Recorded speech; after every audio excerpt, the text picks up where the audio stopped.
3 Saturdays have come and gone for Jim Harbaugh's Wolverines, and they have yet to meet any resistance from the opposition on the turf below.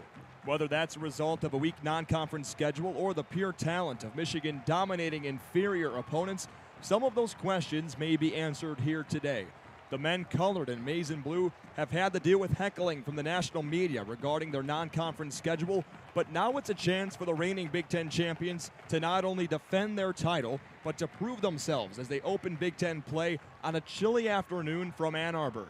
With the quarterback battle answered and the former starter Cade McNamara sidelined for a number of weeks with a leg injury suffered last weekend against UConn, it's officially J.J. McCarthy's offense. The sophomore has yet to face a true test as a starter, and the former five-star is 30 of 34. 4 touchdowns, only 4 incompletions, and owns an abundance of capable pass catchers to tag along with a strong backfield. But today marks the first start for the youngster against a team from the Big Ten Conference. The level of competition will now begin to rise, and we'll see how number 9 can answer. Michigan welcomes the visitors from College Park, the undefeated Maryland Terrapins, with live coverage here on WCBN Ann Arbor. J.J. McCarthy and Michigan open Big Ten play with a divisional opponent that they have dominated in recent years. In fact, Michigan has not lost to Maryland since 2014. That was the year that Maryland joined the Big Ten after making the move from the ACC. Well, we welcome Adam Bressler into the broadcast now. Zach Linfield here with you as we preview Michigan and Maryland with kickoff less than 18 minutes away from the Big House. Adam, there have been plenty of harping on Michigan from the national media, and it's about the strength of schedule, or their lack of, in the non-conference schedule for the Wolverines. A lot of people mentioned throughout this week that Michigan should be on upset alert against Maryland and their talented quarterback, Taulia Tagovailoa. You're absolutely correct about Michigan's easy cupcake schedule to open this. They had, ranked by ESPN, the easiest, worst D1 opponent, the second worst D1 opponent, and the 17th worst D1 opponent, all in the first 3 weeks. So not much of a challenge so far. Maryland hasn't historically been much of a challenge for Michigan. Only 1 win in program history. Michigan has hung some very high numbers in the past.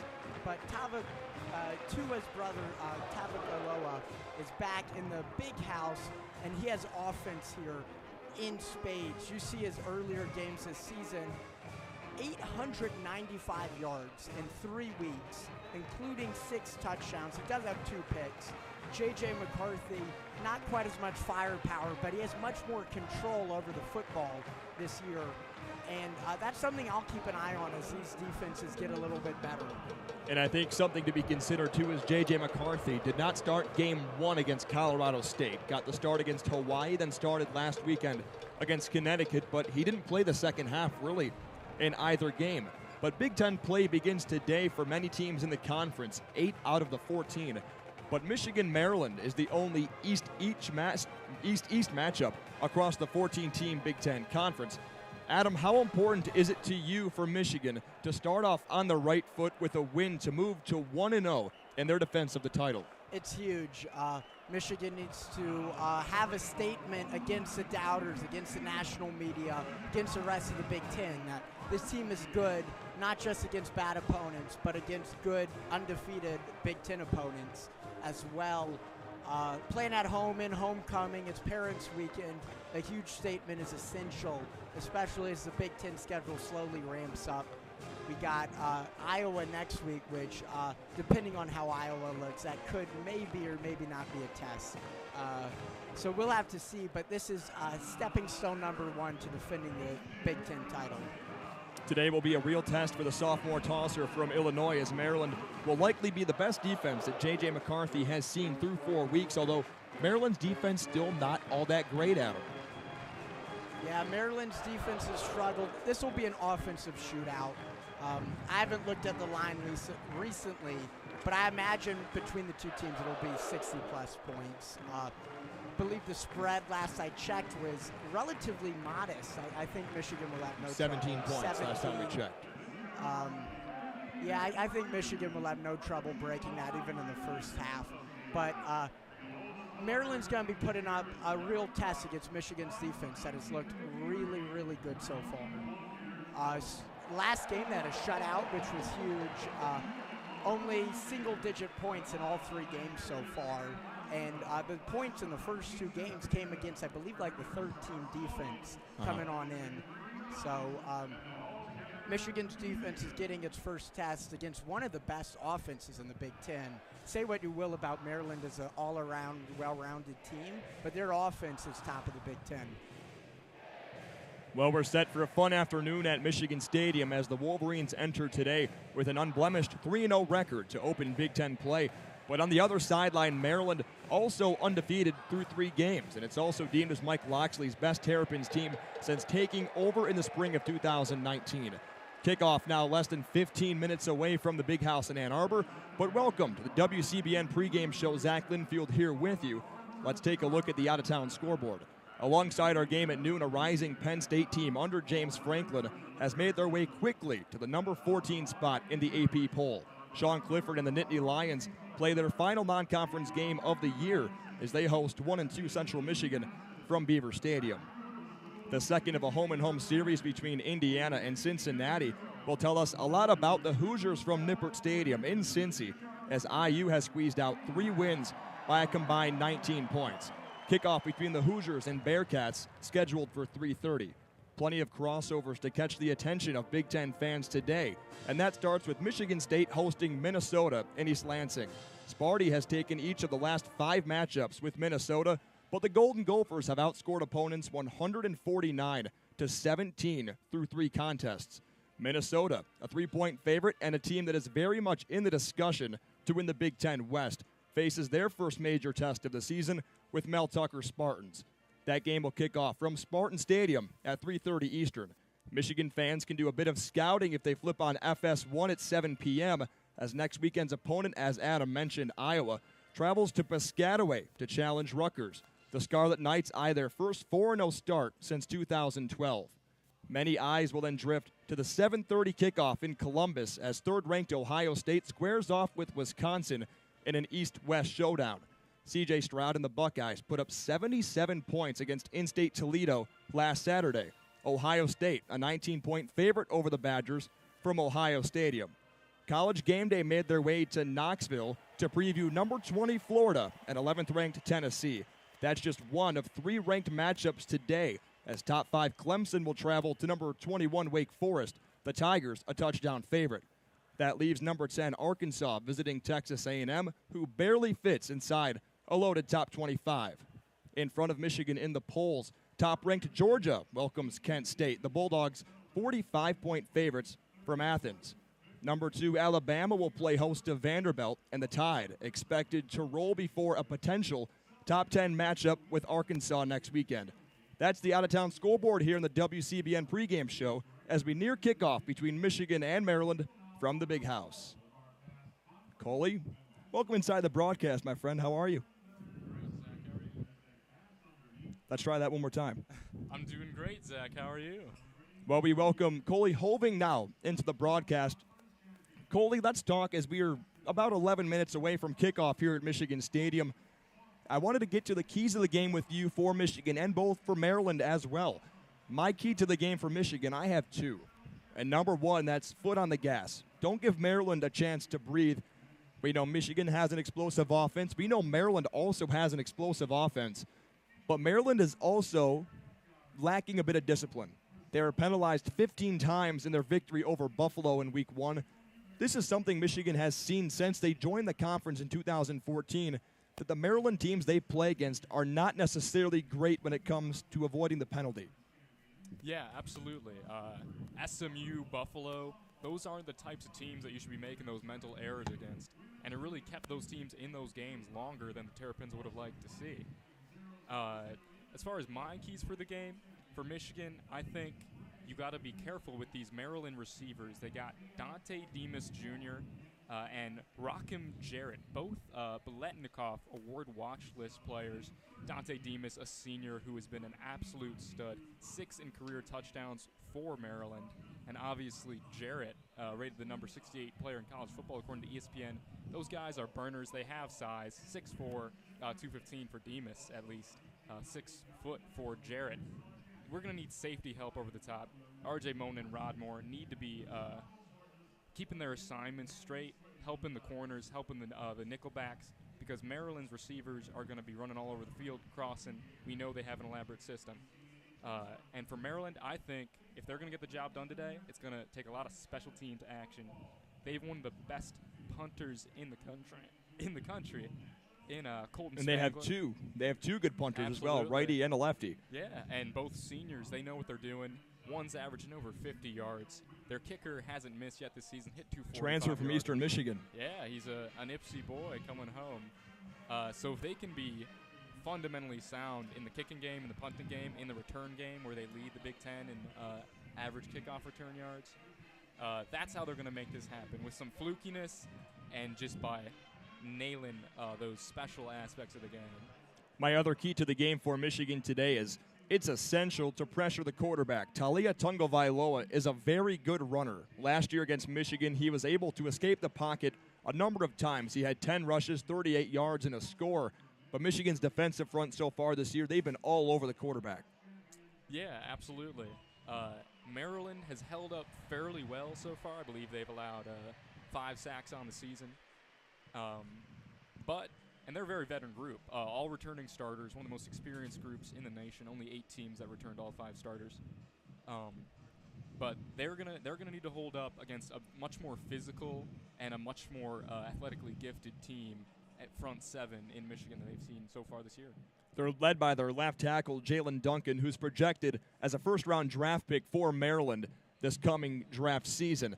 Let's get to the injury report here today, more specifically for Michigan, but for Maryland, out on the outside linebacker position is Ruben Hippolyte, which is a big name for Maryland on the outside edge of their defense. But for Michigan, Trevor Keegan, the offensive guard, out.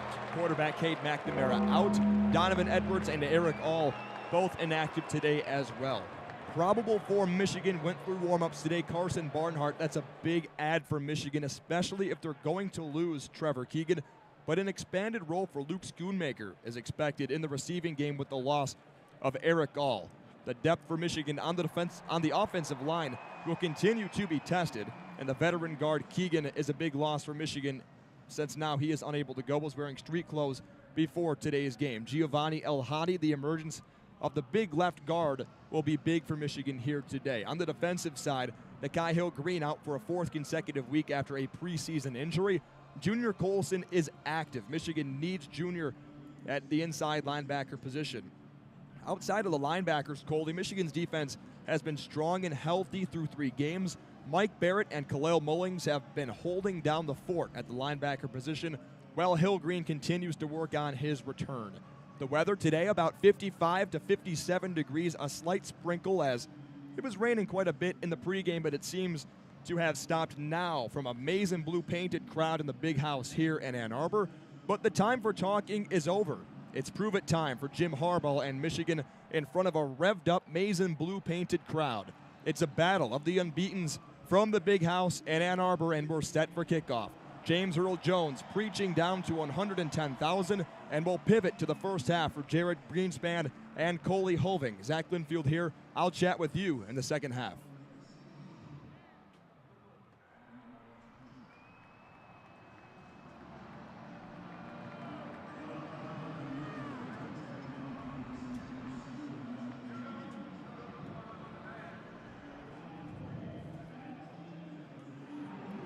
Hello and good afternoon from Ann Arbor, Michigan, live inside Michigan Stadium, the Big House, alongside Coley Hoving. I'm Jared Greenspan on the call here for WCBN Sports presentation of Michigan football.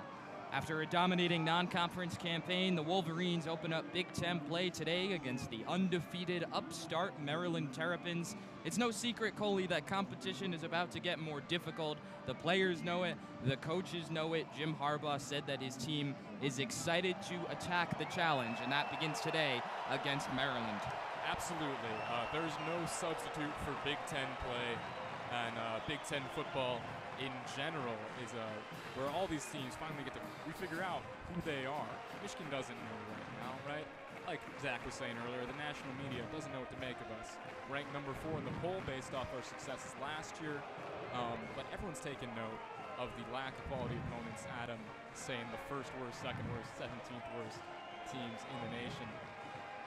Maryland, ranked number 39 in ESPN FPI, is on a much different tier from them. Athletically, scouting-wise, you go down the list, they got some 4 stars. They got some 3 stars lining up and down. The type of talent coming out of high school. These guys are athletic freaks. They have size. They have skill. They have a 285-pound running back who we'll get to later, ripped off a 60-yard run last weekend. Maryland is going to be a tough team to put away early in the game, but we'll see if we can grind it out and use our depth at the offensive line position, the linebacker position, which is going to be tested due to those injuries. And Maryland's quarterback Talia Tungavailoa, younger brother of Miami Dolphins quarterback Tua Tungavailoa, will present a challenge for Michigan's new-look defense. But on the flip side, Michigan's quarterback set to challenge Maryland. It's the 3rd start of J.J. McCarthy's young career, the McCarthy era in full swing, and it's J.J.'s biggest challenge today against the Terrapins, too. Absolutely, and one thing to watch for with J.J. is can he keep the ball in his hands and off the ground. Obviously, in the competition with Cade McNamara, one of the biggest issues was ball security. Looking at Cade's stats saying, oh, he's one of the most accurate passers we've seen in a long time. Lowest interception rate out of any Michigan quarterback, I think, ever. You got to look at that and say that's more valuable than people understand. People say, oh, you know, McCarthy's dynamic. He's a better runner. He's a better downfield passer. But Cade wouldn't make mistakes. JJ hasn't been put in a situation where someone's going to jump that route, where someone's going to go up for a contested ball and have a shot. Today, Maryland's athletes on the field are going to have a chance to take advantage of his kind of freshman struggles coming in. You hear the boos cascading down from the faithful here at the Big House, over 100,000 strong yet again. The Terrapins taking the field, walking out of the tunnel, wearing their all-white uniforms with black helmets and the Maryland flag on it. Wolverines, maize pants, blue tops, and the classic winged helmets. The captains walking out onto the field just now. Michigan and Maryland moments away from Big Ten competition beginning in Ann Arbor. Michigan and Maryland.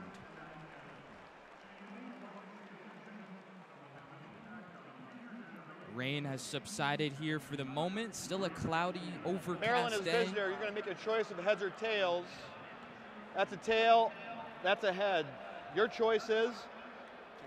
Tails is called. You called the tails. Tails. That is a head. Michigan's won. Michigan has won the coin toss. Will defer to the second half. And so it'll be Maryland ball first, the Wolverines deferring. To start the game, Maryland will receive.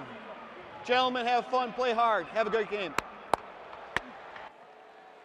So the new look defense led by defensive coordinator Jesse Minter in its stiffest test to date will take the field first against Talia Tungavailoa. He has all sorts of accolades for the Terrapins this season.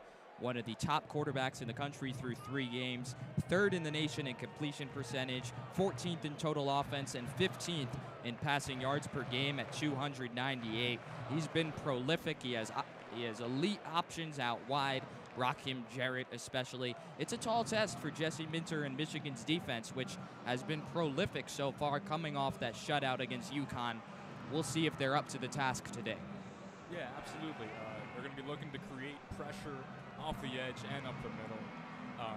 The only way to slow down Maryland's offense is to get to Talia and get him on the ground. Once their player makers are in open space, that's when they thrive, and there should be some open space given the offensive expertise of Maryland's coordinator Dan Enos and head coach Mike Loxley.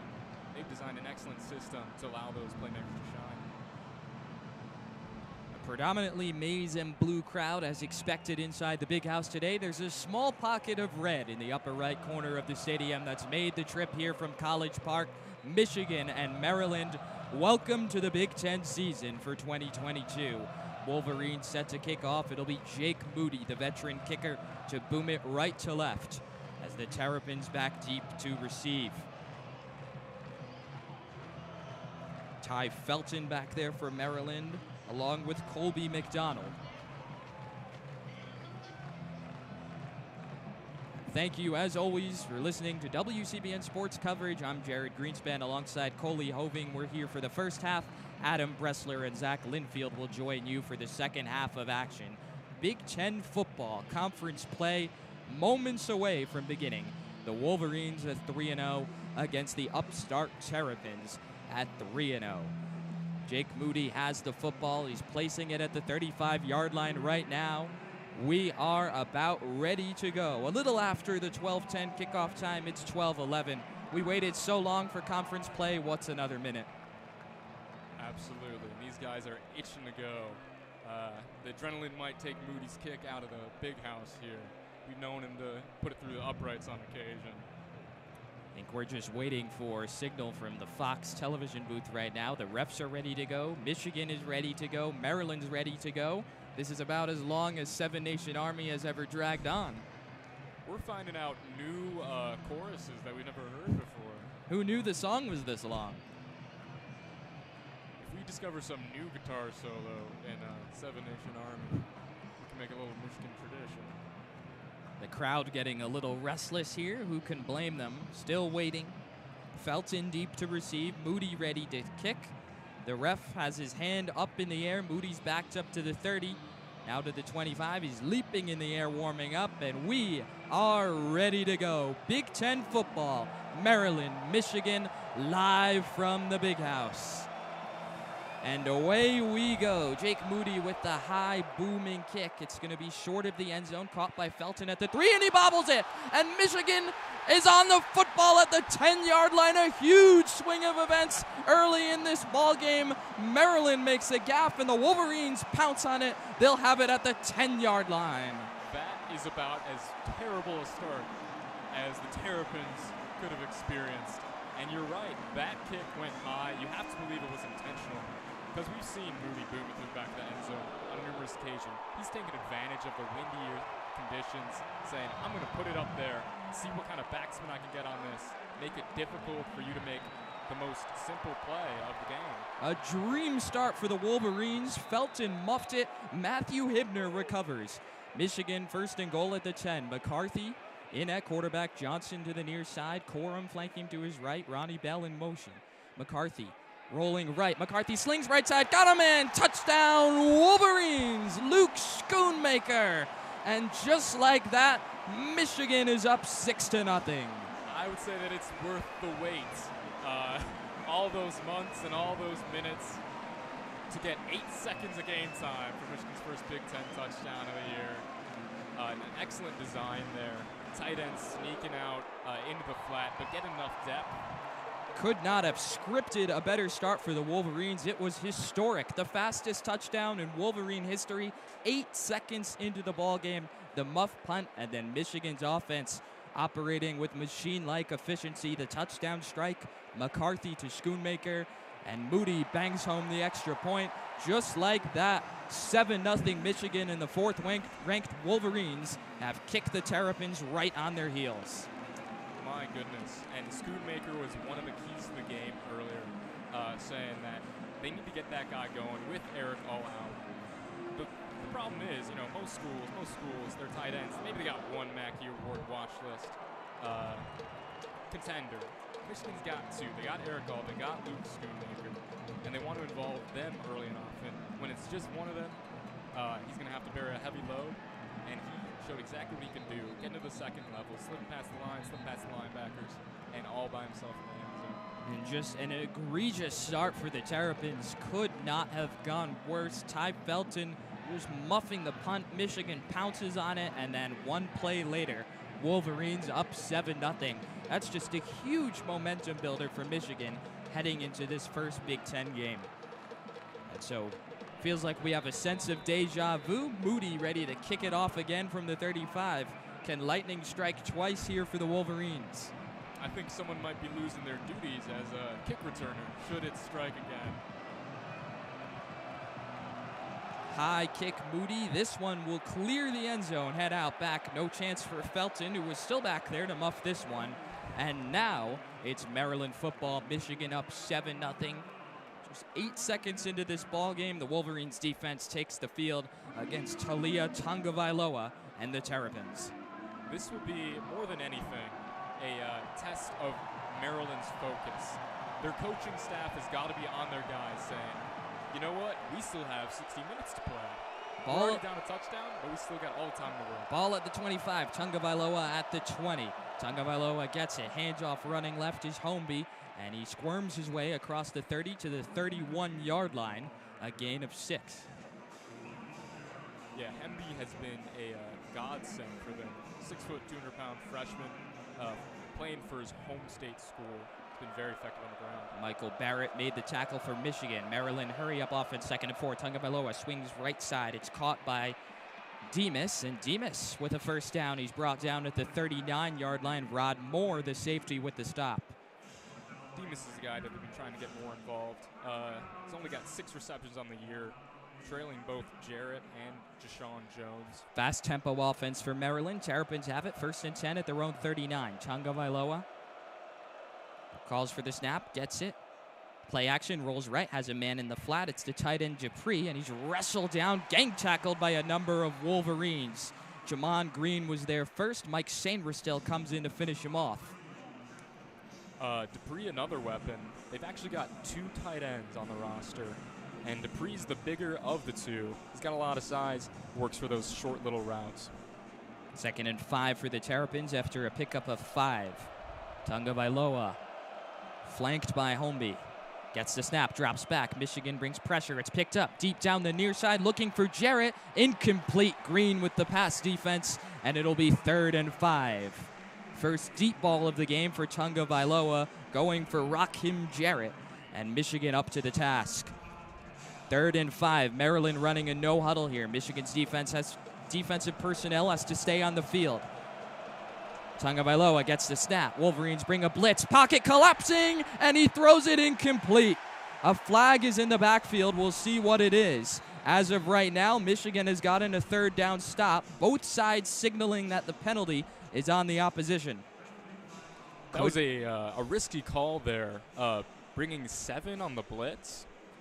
They left 2 men pretty much wide open. Defense, number 32. 15-yard penalty, automatic, 1st down. And the penalty will go on Michigan. It's on Jalen Harrell for a face mask. And so Maryland all of a sudden is at the Michigan 41. The penalty keeps the drive alive after it looked like Michigan had secured a stop. And so Terrapins moving the ball along nicely here on their first drive of the game. 2 wide receivers split to the far side, and now 2 tight ends out near side. Tagovailoa gets the snap. Hands off Homby up the middle, and he runs into a wall, plows his way to the 43-yard line for a gain of 2.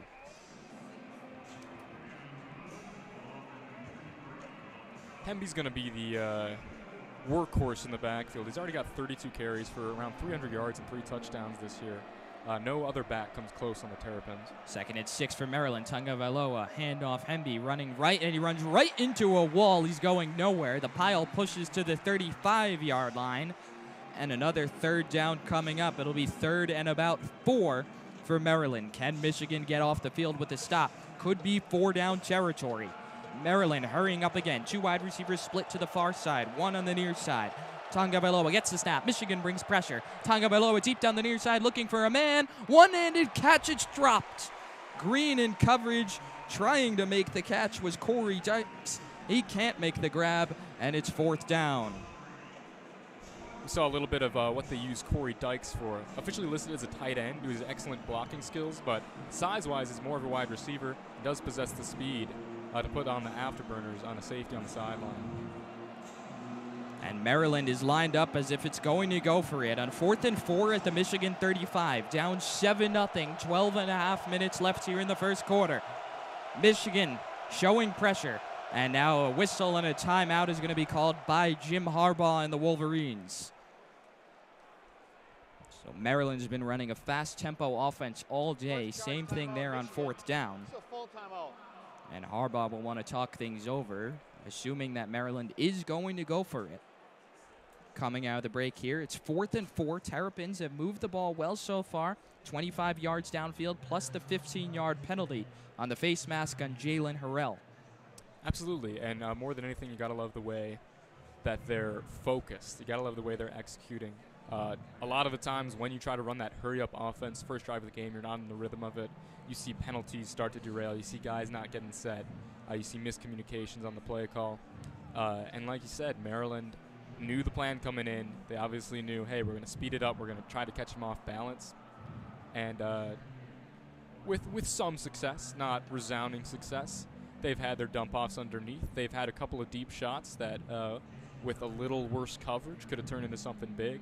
But Michigan's defensive backs, very true to their men on this drive so far, sticking to them like glue, not giving an inch of separation, which is pretty much all they need. We almost saw a fantastic George Pickens-esque one-handed catch by Corey Dykes down the sideline, and that would have set them up very much in business for scoring the first red zone touchdown of the year against the Wolverines defense. Dyche just could not quite reel it in. And so it's 7-0 Wolverines. If you're just joining us, you missed fireworks immediately into this ball game. Ty Felton muffing the kickoff. Michigan scooped it up at the 10. And on the first offensive play for the Wolverines, McCarthy found Schoonmaker for a touchdown. It was the fastest score in Michigan football history, and that's saying something. This is a program that has been around for a very long time. But the Terrapins fighting back, work together a good drive here. A pivotal play coming up, 4th and 4 at the 35. It's a bit of that no man's territory, too far for a field goal, too close arguably for a punt. And so Mike Loxley looks like he's going to go for it. Jim Harbaugh called a timeout to talk things over with his defense. And we'll see what is to come on the other side of this media timeout.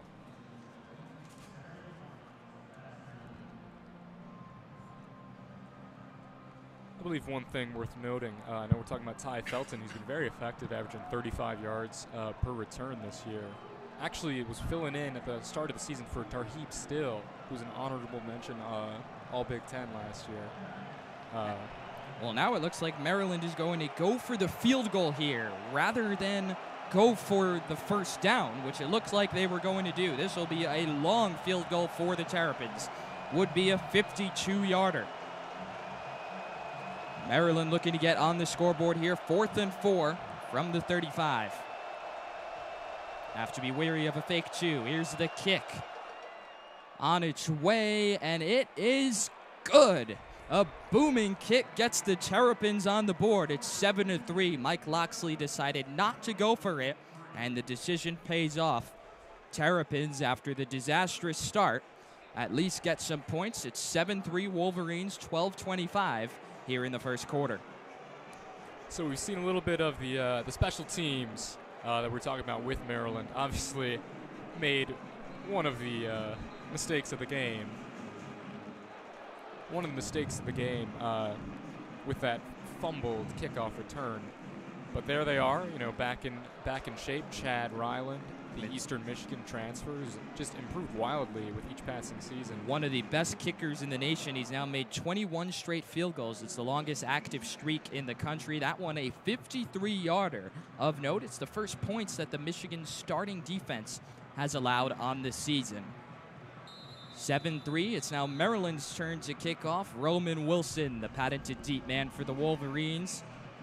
Ryland, after nailing that field goal, looking to boot it deep and pin Michigan back in its own territory to start. 7-3 Wolverines here at the Big House. Big Ten opener. Ryland booms the kick, and Wilson throws his hands in the air, lets it sail by him and out the back of the end zone. And Michigan will start from the ball at the 25-yard line.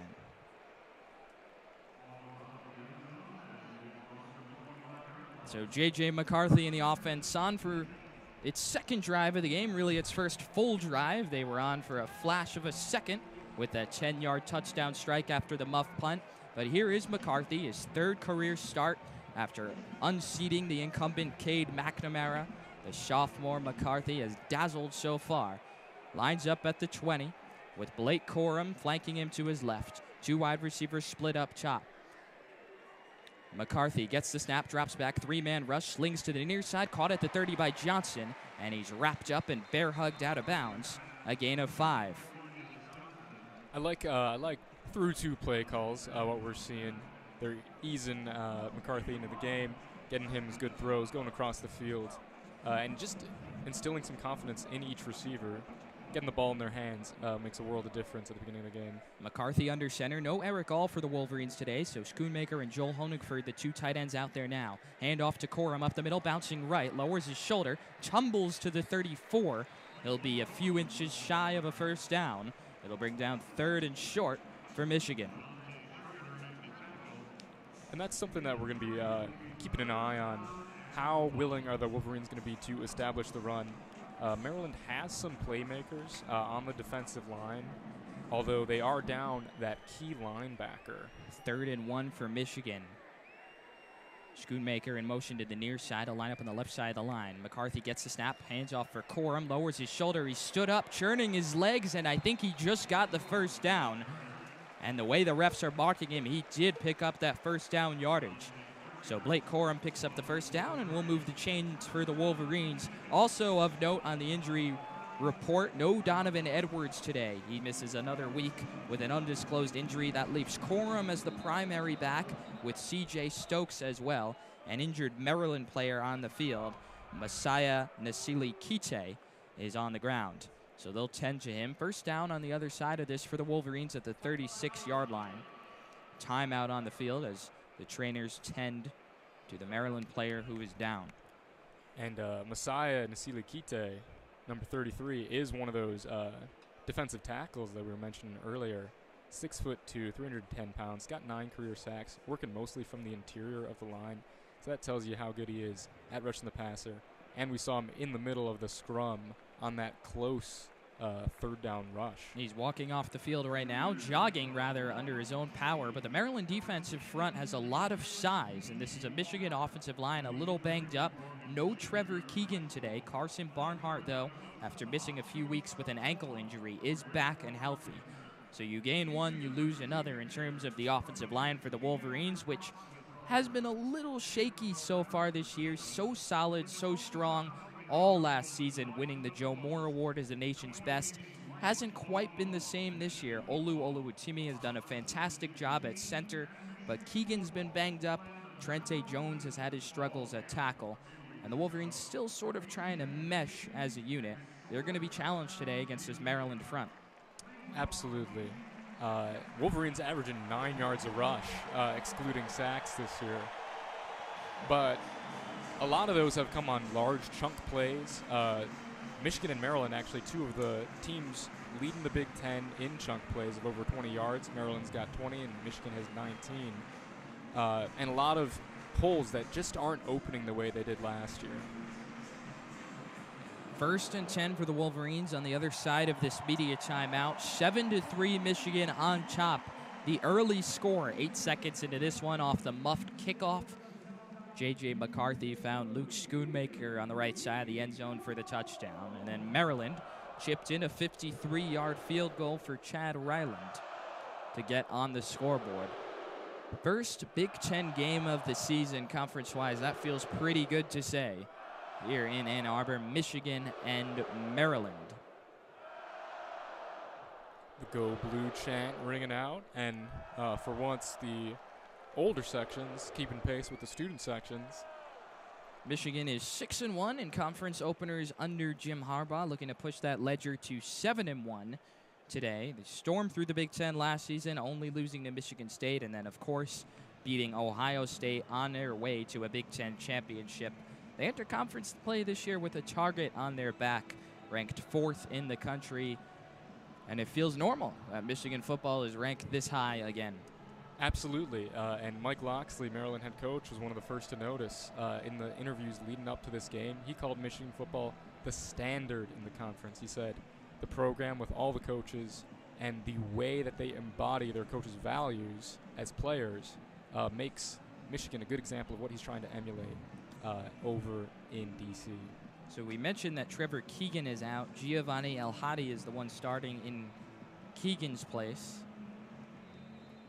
McCarthy lines up under center.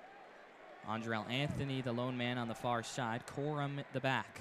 McCarthy hands off Corum, running right, bounces outside. Corum looking to find the edge, 40-45, and he's knocked out of bounds at the 47-yard line. There's that speed from Blake Corum, who had a 5-touchdown performance last week and continues to build upon a great sophomore campaign. Absolutely, that was a great design.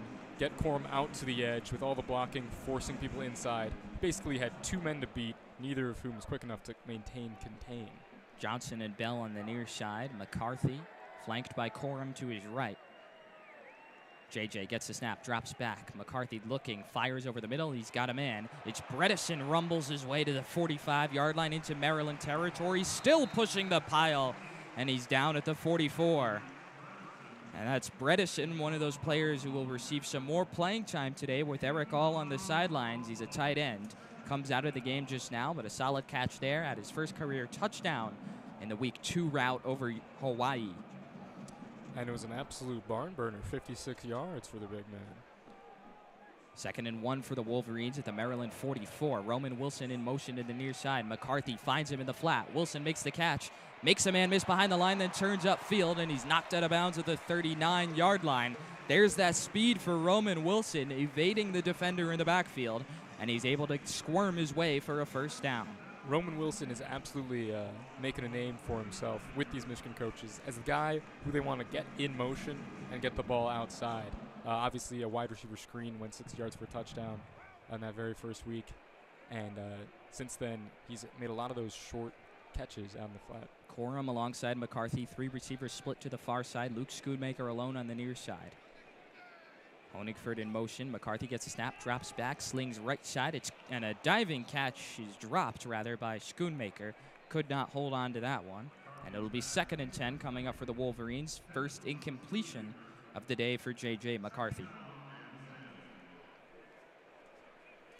I know we talked about Tagovailoa and his 3rd-ranked completion percentage, but if McCarthy were qualified, which he should be soon, he would be 1st in the nation. 2nd and 10 for Michigan at the Maryland 39-yard line. Now a call from the sideline. McCarthy talking to Oluwachimi, the center. 2 wide receivers split to the far side. McCarthy gets the snap, drops back. Maryland brings 4.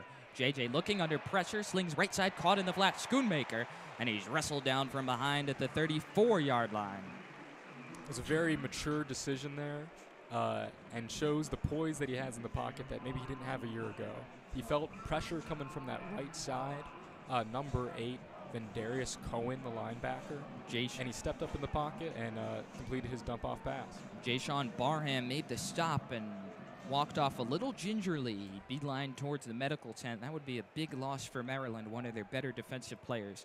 3rd and 5 for Michigan on the fringes of field goal range. McCarthy sidelined by Corum and Bredesen in the backfield. Maryland flashing pressure. McCarthy drops back, has plenty of time. JJ rolls right. JJ sets his feet in the pocket. It's collapsing, slings near side, looking for Johnson, and he can't make the catch. Had one-on-one coverage with Deontay Banks. Pass is incomplete. And now the field goal unit is going to come on. And Jake Moody will look to equal Chad Ryland's big kick with a long field goal of his own. That was, again, a smart decision. You like to see it. He scrambled, but didn't scramble for too long. He found his receiver down the field and gave it a shot in a place where Kojo could go make a play on the ball. So Jake Moody looking to attempt a kick from the 42-yard line. Moody has been so reliable this year. Here comes the kick. It's on its way. It is good. Jake Moody bangs it home, and Michigan's up 10-3. Couple of big kicks so far, keeping the margin at a touchdown. So a 10-play, 41-yard scoring drive for the Wolverines culminates in a 52-yard field goal from Jake Moody. That's 2 Lou Groza Award watch list members in Moody and Ryland going at it. 2 of the best place kickers in the nation, showing off why so far today. 10-3 Wolverines on top. 8:10 remaining here in the first quarter. Michigan got on the board very quickly, 8 seconds into the ballgame following the muffed kickoff, and McCarthy firing a touchdown strike to Schoonmaker. And since then, both teams have traded those field goals. And both teams have put together a semi-sustained drive. well, the defensives have bent, but absolutely not broken, not even allowed them into the red zone. So you're going to see some chunk yardage plays today with how efficient and effective these offenses are. But these defenses are very talented, and it wouldn't be surprising to see a lot of drives stall out. That's what has kept Maryland at 3-0, especially in the second half of that SMU game. They allowed the Mustangs to get down the field, but once they got close, they didn't allow touchdowns, and frequently they even pushed them back out of field goal range. Maryland moved the ball 25 yards plus a 15-yard face mask penalty on its first drive to help get it within field goal range. Ryland knocked it through. Michigan did a nice job on Tagovailoa, just 2 of 4 for 13 yards. Hemby had 3 rushes for 12 yards, good for 4 a carry. And this is a Maryland offense that has been prolific this season. High scoring, high octane. And they're a bit of an air raid offense under Mike Loxley. A lot of throwing the football, fast-paced, high tempo. Certainly a different look than what Michigan has seen so far this season.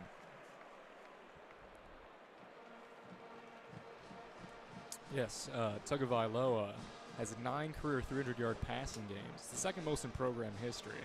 And he's only in, a season and a quarter as the starter right now. He'll probably double that output by the end of the year. Rewrote the program record book a year ago, set 5 Maryland records, including the single-season mark for passing yards, completions, touchdowns, completion percentage, and 300-yard games. He's a few moments away from taking the field for the second time today. For the third time today, Jake Moody will kick it off. The first time, of course, ended unceremoniously for the Terrapins with the muff by Ty Felton that gifted the Wolverines the first score of the game.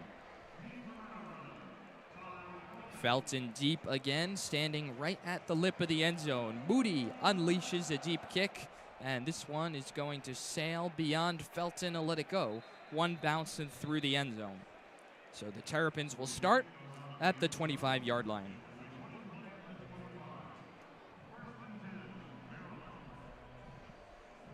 First and 10 for Maryland. Michigan rolling out its first-team defense. Braden McGregor, Mozzie Smith, Chris Jenkins, Taylor Upshaw, Junior Colson, and Mike Barrett, the linebackers. No Nikai Hill Green today. And then in the secondary, Jamon Green, DJ Turner, Rod Moore, Makari Page, and R.J. Moden. Tagovailoa at the 20. A man in motion to the far side. Tagovailoa gets a snap, hands off Hemby running right. Sheds a tackler, 30-35, makes a man miss at the 40 and down at the 41. Page was there to bring him down, along with Mullins. And it's an explosive run for Raheem Hemby, or Roman Hemby, rather. Or not Hemby. That actually might Littleton. be. Yes, Antoine Littleton. So Maryland mixing up the running backs. Tagovailoa, play action. Michigan brings pressure. It's picked up. Now the pocket collapsing. Tagovailoa flushed out to his right, using his speed, and ducks out of bounds at the 46-yard line. Was being chased from behind by Mozzie Smith. But Tagovailoa, equally elusive as he is good with the arm. And it's a gain of 6. Yeah, there's a reason that Maryland's only allowed 4 sacks this year. And it's because even on those plays where it seems like there's nothing, Talia can create something. 2 running backs aside. Tagovailoa gets the snap, fakes, slings it over the middle, and it's caught. At the 37-yard line is Jacob Copeland. And Maryland moving the ball very nicely with little resistance on this second drive of the game. R.J. Moden and Makari Page with the stop. They'll mark him down at the 40-yard line. First and 10 for the Terps. 2 wide receivers split each side. Tagovailoa right at the block M. High snap, hands off for Littleton, and he's wrestled down from behind. Braden McGregor, the first man there. Minimal gain of maybe 1, perhaps 2. You've seen a couple of these 2-back setups now with both Hemby and Littleton. And it's a good look because you can get Hemby going in the passing game. He's been very effective. And Littleton's kind of a bruiser at 285 pounds. but with excellent breakaway speed as well. 2nd and 8 for the Terps on the Michigan 38-yard line. Tagovailoa sends a man in motion to the far side, gets the snap, drops back, it's a screen. Hits Hemby on the right side, he's got blockers. Hemby at the 35, lowers his shoulder, and he's down just shy of the first down marker at the 31-yard line. That was a good design. The offensive linemen were quick to shed their assignments on the initial pass block and get out in space. Hemby didn't show all the patience he could have there, allowing his blockers to get out in front of him. But he saw the line to gain and made a push for it. A crucial 3rd and 1 here for the Terrapins. Littleton into the game for Hemby. One wide receiver out to the near side. Tagovailoa waiting for the snap.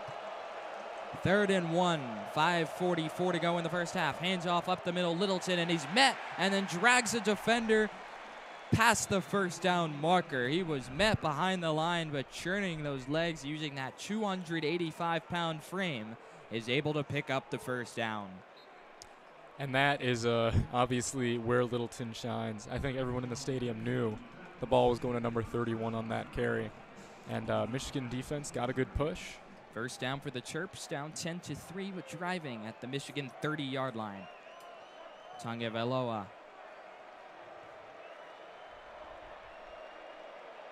flanked by 2 running backs, Brown and Hemby. Drops back. Michigan brings 5, gets no pressure, slings it over the middle, and it's caught by Demas for a gain of 4. Dante Demas getting into the action, his 2nd catch today. 2nd and 6 at the 26. Maryland shuffling personnel out, going a bit slower this drive, but equally effective. 3 wide receivers split to the far side, 2 running backs flanking Tagovailoa. 2nd and 6 for the Terrapins. Tagovailoa sends a man in motion to the near side, gets the snap. It's an option to the left, pitches towards the middle, and squirming his way to the 19-yard line. A nice pickup there for Corey Dyches. And Maryland all the way down at the 14-yard line. A cunning play design on the little shovel feed off the option.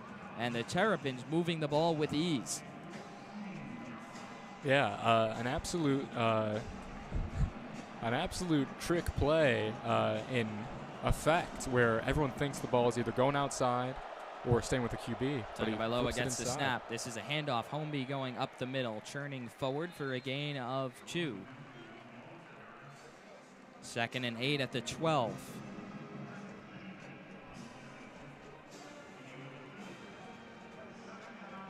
This Michigan defense has been on the field a long time for this drive. Maryland moving with efficiency. Terrapins have now outgained the Wolverines 81 yards to 51 yards. 2 wide receivers split to the far side. Now a 3rd. Jarrett goes in motion. Tagovailoa drops back. Michigan brings 4 to Italia looking, and he throws it incomplete to the far side of the end zone in the corner. Jamon Green with good blanket coverage, looking for Jarrett, and it's incomplete. That coverage was absolutely blanketed, and I think Talia, more than anything, was just getting it to the back of that end zone where no harm could be done. 3rd and 8 for Maryland. Brown and Hemby into the game as the backs. 3 wide receivers on the field. It's Demas, Jones, and Jarrett. Tagovailoa flanked by a running back to each side. Michigan showing pressure. Tagovailoa gets the snap. Wolverines bring 4. Pocket collapsing. He evades Mike Morris, rolling left. Talia is going to run for it at the 10. Makes a man miss. Diving towards the 5. He's got the first down inside the 5. They'll mark him at the 2-yard line. And it's a 1st and goal at the 3 for the Terrapins. Tagovailoa evaded Mike Morris, who was in position for a sack, and then he used his wheels to get the first down. Absolutely. And you said they were showing pressure. They didn't bring all of it, but they brought 5 guys. And Maryland's offensive line held up excellently in one-on-one blocks. So 1st and 3 for the Terrapins as the stellar drive for Maryland continues. Moved the ball 11 plays and 72 yards. Billy Edwards Jr. now is in at quarterback for Tagovailoa. 2 wide receivers split to the far side. Edwards gets the snap, hands off for Littleton. Littleton stood up at the 3, and this pile is moving a little bit, but not enough. Gets to the 1.5-yard line. And now Edwards out of the game. Tagovailoa right back in. Michigan's defensive front, the big boys in there. Chris Jenkins, Mike Morris doing their job. Mozzie Smith as well, standing up Littleton. It's an area of the field where Littleton thrives. He's in as the back again. Tagovailoa not under center.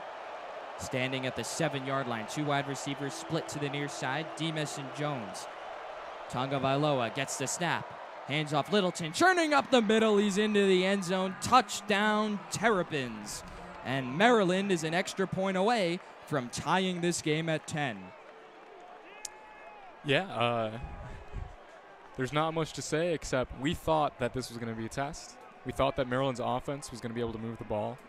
And we're just hoping that over a larger sample size, we'll see Michigan's experience and athleticism take over the game. It's a 13-play, 75-yard touchdown drive for the Terrapins that chewed up nearly 6 minutes of clock.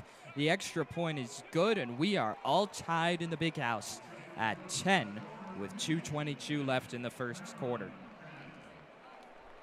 And so credit Maryland after that disastrous start to the game with the muffed kickoff return. The Terrapins have played exceptionally well since then, and they do not look overmatched coming into Ann Arbor against the 4th-ranked team in the nation. Absolutely. They look like they've been anticipating this just as much as Michigan and their fans have been.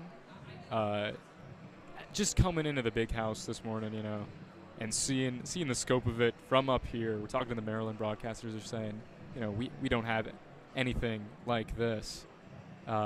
This is an exciting game for visitors. They want to come out here. They want to show their best stuff, especially when Michigan's performing like it has been, number 4 team in the nation. And so the Wolverines face a crucial drive coming up. We'll see how the offense responds after the defense got marched all the way down the field with little resistance.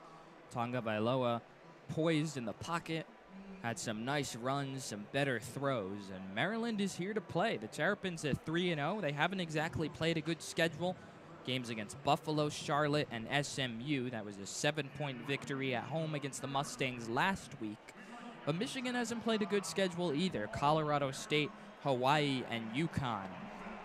So Maryland and Michigan looking like they're going to trade blows this afternoon so far. The spread opened up at 17, but Maryland looks the part so far 13 minutes into this game.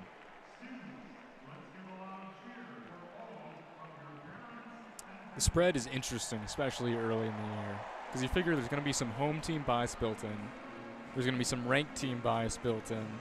And then you got to go off last season's experience, which was not very good for the Terrapins. Jim Harbaugh and the boys racked up an impressive win, scoring 59 points in that one. Maryland hasn't scored 59 points against the Wolverines in the entire series. If you remember last season in the Big Ten opener, after Michigan waltzed through the non-conference slate, the Wolverines got off to a quick start against Rutgers right here in Ann Arbor, but then struggled a little bit, really wavered in the second half. A late Rutgers fumble with 90 seconds left in the game secured the win for Michigan, but it was a dogfight, and that was a game where Michigan was favored heavily, and it's sort of reminiscent of how this game might go as well. Another game, first Big Ten game of the season, that Michigan is favored heavily to win. Might not follow that script. This is a team in the Wolverines that has yet to face any significant adversity this season in terms of in-game play, and their backs are against the wall right now in a 10-10 game for the first time in the young season. So there might be a bit of a pattern to that, the jitters and working out the kinks in real time against a quality opponent. But another thing to remember is that Michigan's won 50 of its last 54 Big Ten openers. So more often than not, that adjustment comes at halftime, not after the crushing loss. Roman Wilson, the deep man, as usual for the Wolverines. Chad Ryland to kick it off. And Wilson is going to catch it at the 1, and he'll take it out. Wilson at the 10, at the 15. Wilson bouncing outside at the 20. Wilson at the 25, and he hurdles his way out of bounds at the 26-yard line. So Roman Wilson showing off his exploits with a nice kickoff return. And that'll hand over the ball to J.J. McCarthy and the Wolverines for the 3rd time today. Roman Wilson is an exciting player with the ball in his hands, and his shiftiness is what's on display on that return. You can obviously open up a hole for him and tell him to run straight through it, but he knows what he's doing in a crowd of people, especially in those return situations. 3 tight ends on the field for the Wolverines, along with Blake Corum, the back, and Andrell Anthony, the lone receiver. McCarthy under center. 1st and 10 at the 27-yard line. McCarthy, handoff Corum, running right, gets a block. Blake Corum, 35-40, cuts inside, 45-50. Blake Corum dragging tacklers to the 47-yard line. There's the electricity for Blake Corum. Got a tremendous lead block from the tight end. And it's a big first play for the Wolverines. That was Max Bredesen with the block against the Maryland defender that created the hole. They really have a lot of trust in 82 Bredesen, putting him in the backfield as kind of an extra protector on passing plays, and then getting him out in space, take on the linebackers on those runs by Corum. McCarthy under center again. Anthony on the near side, Henning on the far side. Corum is the back. McCarthy pitch to Corum running left. Corum lowers his shoulder and is spun to the turf at the 48 of Maryland. A gain of 1, 2nd and 9. It's been all Blake Corum today. We know Donovan Edwards is out. CJ Stokes has played well this season. We haven't seen him today. It's been Corum getting the workload. And just as we were singing the praises of Bredesen, a linebacker made a slight adjustment, avoiding him on that, staying behind the play so he could burst through the hole after Bredesen cleared the path. 2nd and 9, McCarthy under center again with Corum, the featured back. McCarthy hands off Corum, running right. Corum has a seam. Corum at the 40 makes a man miss, 35-30, dragging a tackler to the 24-yard line. Blake Corum, have yourself a drive. This is a resounding endorsement of Michigan's offensive line. We've been saying they looked shaky, especially on the run block at times. And you beat me to it. Michigan's offensive line, shades of last year, just moving people on the Maryland front. Absolutely, especially this large and in charge Maryland front. Ronnie Bell, the receiver, split out wide along with Johnson to the near side. Corum behind McCarthy. McCarthy gets the snap. Handoff Corum, or not Corum, Stokes, and he fumbles the football. The ball is loose. Maryland has it. Was he down? I don't think he was. It's a fumble, and Maryland has the football. CJ Stokes, we were just saying it's been all Corum so far today with Edwards out. Stokes puts it on the turf, and the Terrapins are right there to scoop it up. What a momentum swing for Maryland's defense. It's an interesting tackle there as he kind of spun him to the ground. Fairly certain that Stokes' knee did not touch the ground because he was spun on top of a Maryland defender. And that's Ahmad McCullough who recovers the fumble for Maryland. And it's a huge swing of events. Blake Corum was just carving up the Maryland defense. And CJ Stokes, you said it best, got spun from behind and just totally lost the football on his way to the ground. That's a clean fumble, no doubt about it. And Michigan's offense coughs one up.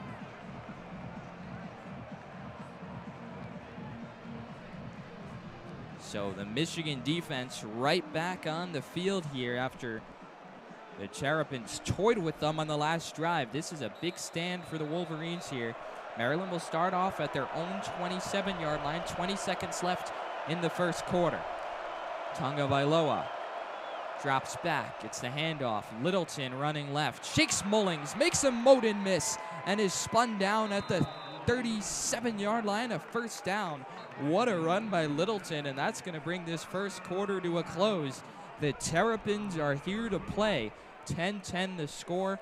Michigan was driving, but a costly fumble by CJ Stokes makes this first quarter end on a bit of a deflating note if you're the Wolverines. Yeah, a bit of a turnaround. Obviously, in the tie game, Michigan's not worried. They are well above the level of stress. Their tolerance is well above this level of stress. So but it seemed like Stokes maybe wasn't ready to get in the game. His first carry, maybe just hands a little slippery, hands a little sweaty. My hands are a little sweaty right now up here, just watching. First time we've seen Stokes in the game today. No Donovan Edwards for the second consecutive week due to an injury. Blake Corum has been prolific as the lead block, 6 carries for 64 yards, but Stokes On his first carry, coughs up the football on what looked destined to be a scoring drive for the Wolverines. They were right on the cusp of the red zone. And now it's Maryland's offense, which has handled Michigan's defense very well so far today. The Wolverines offering little restraint. Tagovailoa, 6 for 9 with 48 yards, and Maryland's rushing attack, a three-headed monster of Hemby, Tagovailoa, and Littleton, 12 carries for 63 yards. Yeah, absolutely. They've been running the ball well. They've been going with that two-back set, one on either side of the quarterback, and it gives them a couple options. And then once they have the ball, I mean, they're finding little holes. It's not like Michigan's defensive line has given up at the line of scrimmage. These running backs are squirming their way through, and when they get those arm tackles, when they get those weak attempts, they're too strong to be brought down that way. They're going to keep churning through. And Michigan's defensive front has to find a way to get to Tagovailoa, make him uncomfortable, and bring him down. We saw one play where Mike Morris could not wrap him up, though he did flush him out of the pocket. It wound up as a big run for Tagovailoa, but in week 1 against Colorado State, Michigan's defense garnered 7 sacks. That comes with an asterisk, though. The Rams have allowed 7+ sacks in each of their 3 games this season. Michigan's defense, meanwhile, since that performance against the Rams, 1 sack against Hawaii and UConn, none so far today. They've got to continue to win their one-on-ones. Jesse Minter said that pass rush is a funny thing, but it's not really working for the Wolverines so far, and that was to be expected a little bit. They had a lot of holes they had to fill. But it's about time that the defensive line gets going and chasing down Tagovailoa today. Especially in those passing situations. An area where they have seen a lot of success is tackles for a loss. Wide receiver screens and running back pitches, any attempts to get outside, the linebackers have been crashing, giving that support to the defensive line and getting them in the backfield. I think I saw that Michigan has had the most players record a tackle for a loss at any team in the nation this year. The number's up around 17. And it's a group effort. No more Hutchinson, no more Jabo. It's much more of a group effort. You see the first game of the season against Colorado State, I believe 15 pass catchers in that game, and nobody had more than 2. So one of the developments of the season to watch is who steps into those roles of being workhorses. You see Corum, his carry share increasing with the stiffened competition. And who's going to step up besides Ronnie Bell? Is it going to be Cornelius Johnson? Is it going to be Roman Wilson? Can Angelo Anthony recapture some of the magic from last year's Michigan State game? So it's been by committee so far, but eventually you have to have some people step up, take control, and be that focus, that star of the team. And Michigan's defense will look to find those players now. Not exactly an inspiring first quarter performance for this unit. The Maryland offense carved them up to the tune of 111 yards. Little resistance, 2 for 3 on third down conversions as well. And now Maryland will traverse into the student section. Switching sides of the fields, Tagovailoa in at quarterback, gets the snap. Play action, no pressure for the Wolverines. Tagovailoa, plenty of time, slings down to the near side, got him in. And inside the 40, it's Jayshon Jones. Big strike for Tagovailoa, and not the start that the Wolverines were looking for to begin this second quarter. And Maryland threatening to score again. They're down at the 36-yard line. Like we were just talking about, all the time in the world on that pass. Was allowed to get through his reads and wait for that crosser to come open. 3 running backs in here for the Terrapins. Tagovailoa hands off, moving right, following a blocker, and then brought down. That's Ramon Brown on the carry, takes it to the 31-yard line. And on that big strike from Tagovailoa, Michigan tried to bring pressure, but it was picked up by the Terrapin front, an offensive line that's playing very well right now. Same formation for the Terrapins. Now they break it. They'll send 4 players out to the far side. 1 wide receiver isolated to the near side. It's Demas. Tagovailoa drops back, looks his way, throws up a back shoulder. Fade, incomplete. Jamon Green there with the coverage.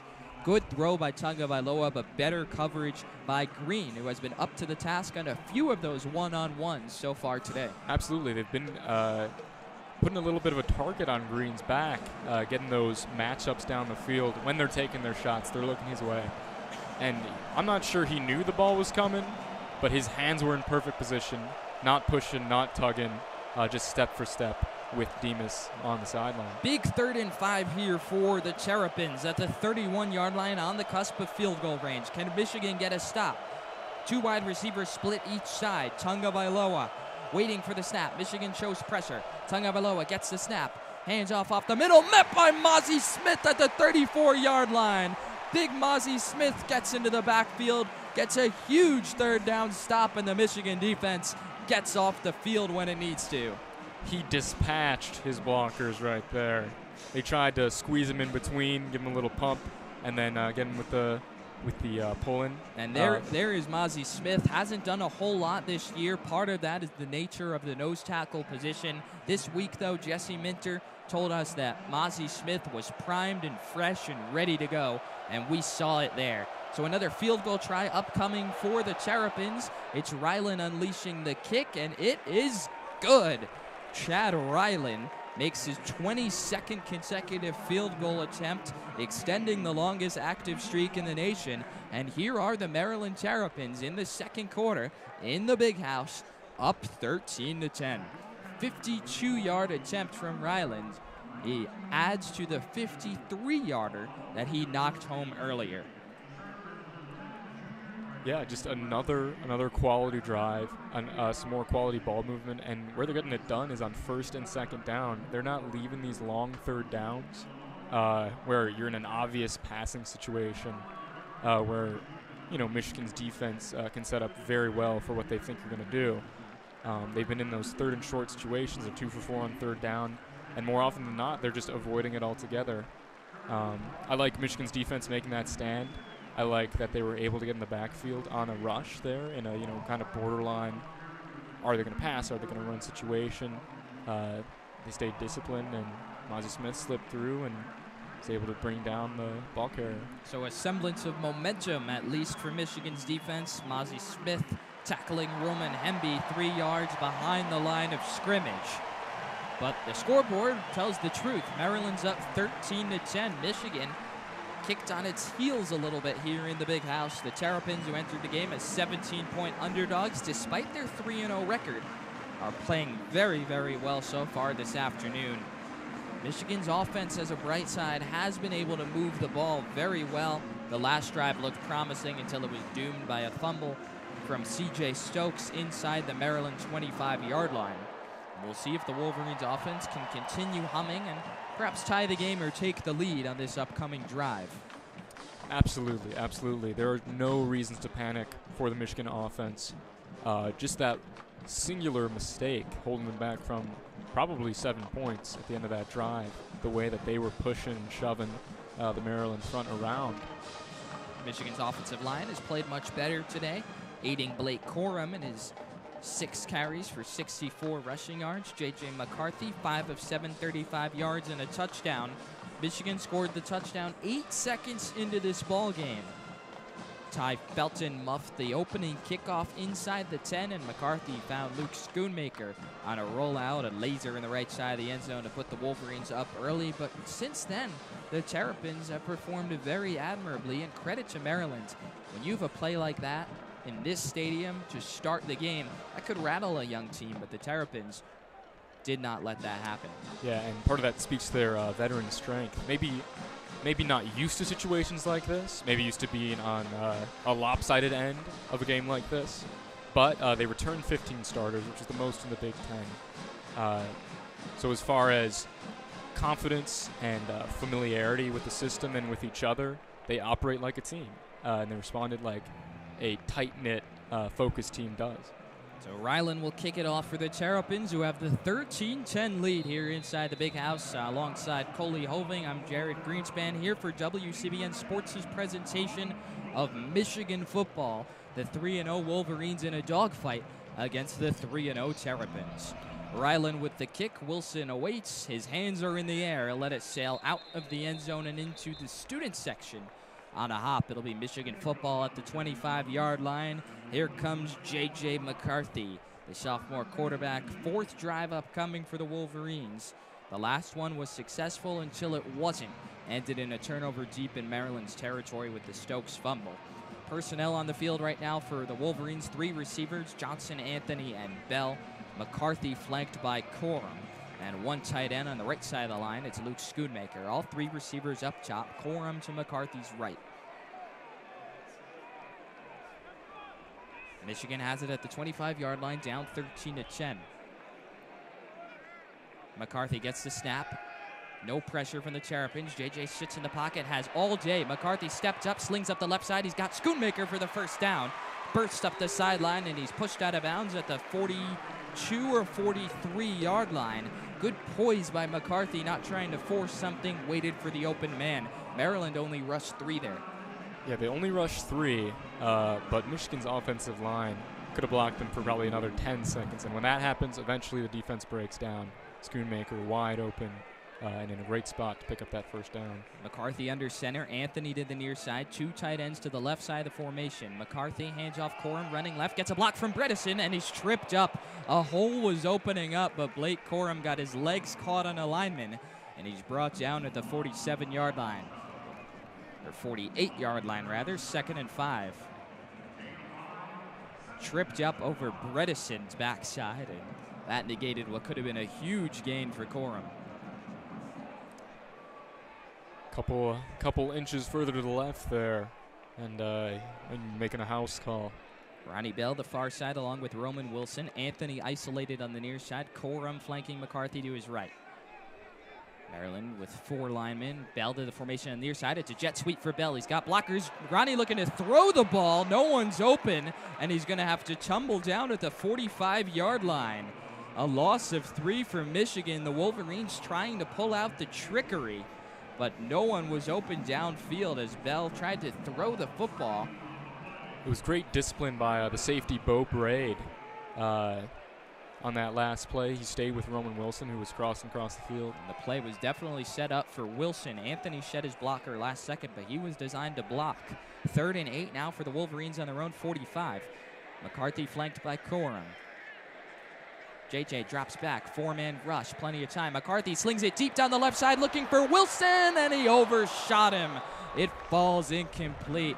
JJ had his man wide open. Wilson with that elite speed got the separation, but the pass falls harmlessly to the turf, and Michigan is going to have to punt.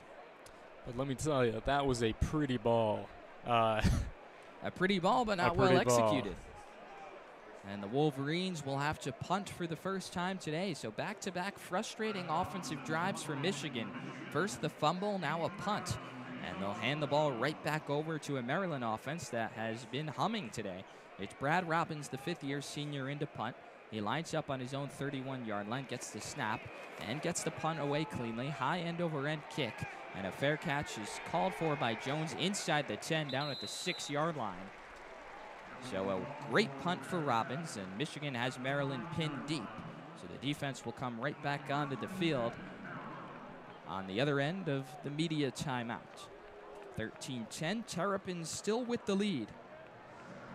This is a big opportunity to make a statement if you're Michigan's defense. Punt team did a great job pinning them down at the 8-yard line.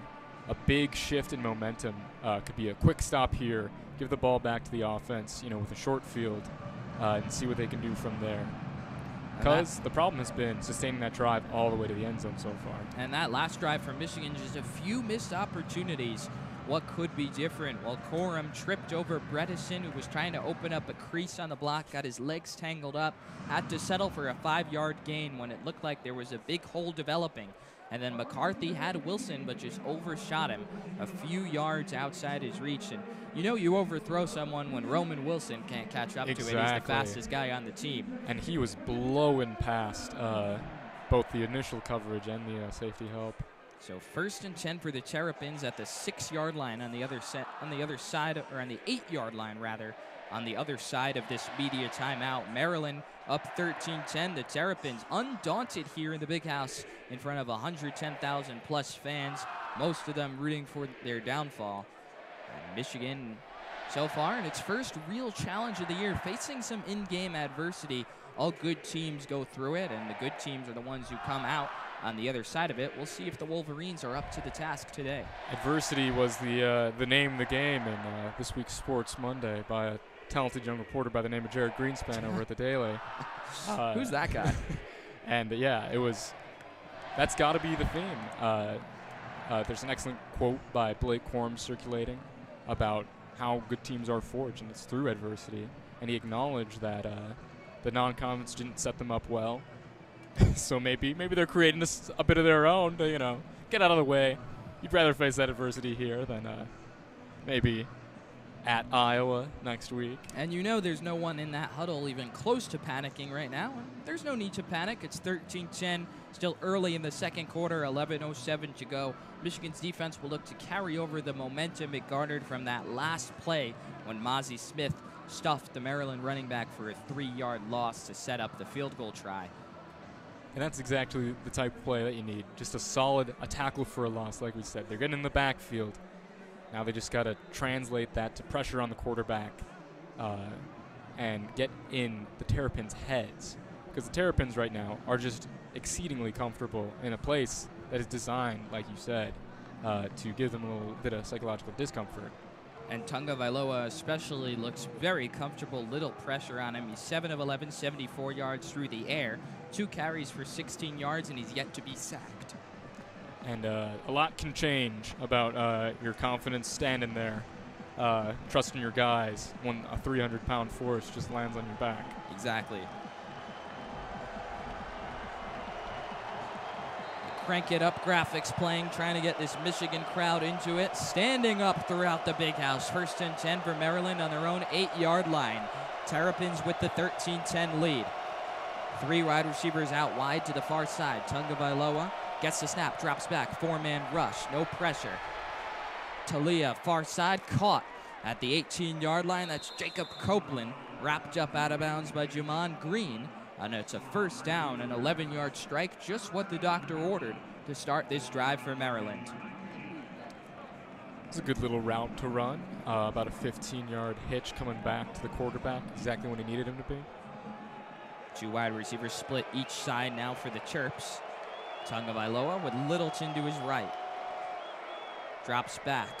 No pressure again. Talia looking, slings to the far side, and that's a tumbling catch made at the 31-yard line. Copeland is carving up the Michigan defense. And he's doing it in a very intelligent manner. He's pressing his corner on that particular play. That was DJ Turner out there. He's getting him to take some steps back, turn his hips just a little bit, and coming back to his quarterback as the play develops, giving him a spot to throw to safe on the side. And when Copeland catches that ball, Turner is at least 5 yards away. Absolutely. 3 wide receivers split to the near side now, 1 on chop. Littleton the back behind Tagovailoa, now rotates to stand next to him on the left. Talia slings to the near side. It's a screen for Jarrett, and he's wrapped up. Sainristil and Colson there, and flying in is R.J. Moden at the last second to bring him down. Minimal gain of 2. Better defense there in terms of pass coverage. Had that bubble screen all read well. Raheem Jarrett hasn't done much today. He's their top receiver. That was his first grab of the ball game. 2 wide receivers split to the far side. Tagovailoa with Littleton in the backfield.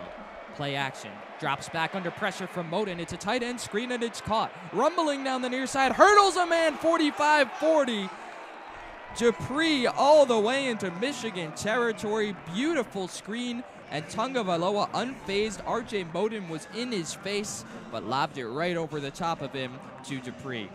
Absolutely. A beautiful, beautiful play call. Because it looked like a straight-up block, and with their big tight end, number 18, Dupree down in there. He's that pass-blocking tight end, but slipping him out into space was a good idea. Tagovailoa gets the snap, fakes the handoff, has plenty of time, slings it over the middle, intercepted! Interception for the Wolverines! It looks to be DJ Turner with the interception, a huge momentum shifter for the Wolverines. Turner with the tumbling pick, picks off Tagovailoa, and Michigan has the ball back. Beautiful play by Turner. The pass was intended for Copeland, who, as we have been saying, has beaten Turner throughout this drive, but Turner gets the last laugh. And that's a huge swing of events after Maryland had that big play with Dupree hurdling a man, and DJ Cherner, one of the defensive leaders, steps up when Michigan needs him most. Absolutely. His body got horizontal to the ground, just parallel. So Michigan will have the ball at their own 28-yard line to start this drive. McCarthy under center, Corum the back. McCarthy hands off Corum up the middle, and he's swallowed up behind the line of scrimmage, a loss of 1. A swarm of Maryland players in there for the tackle.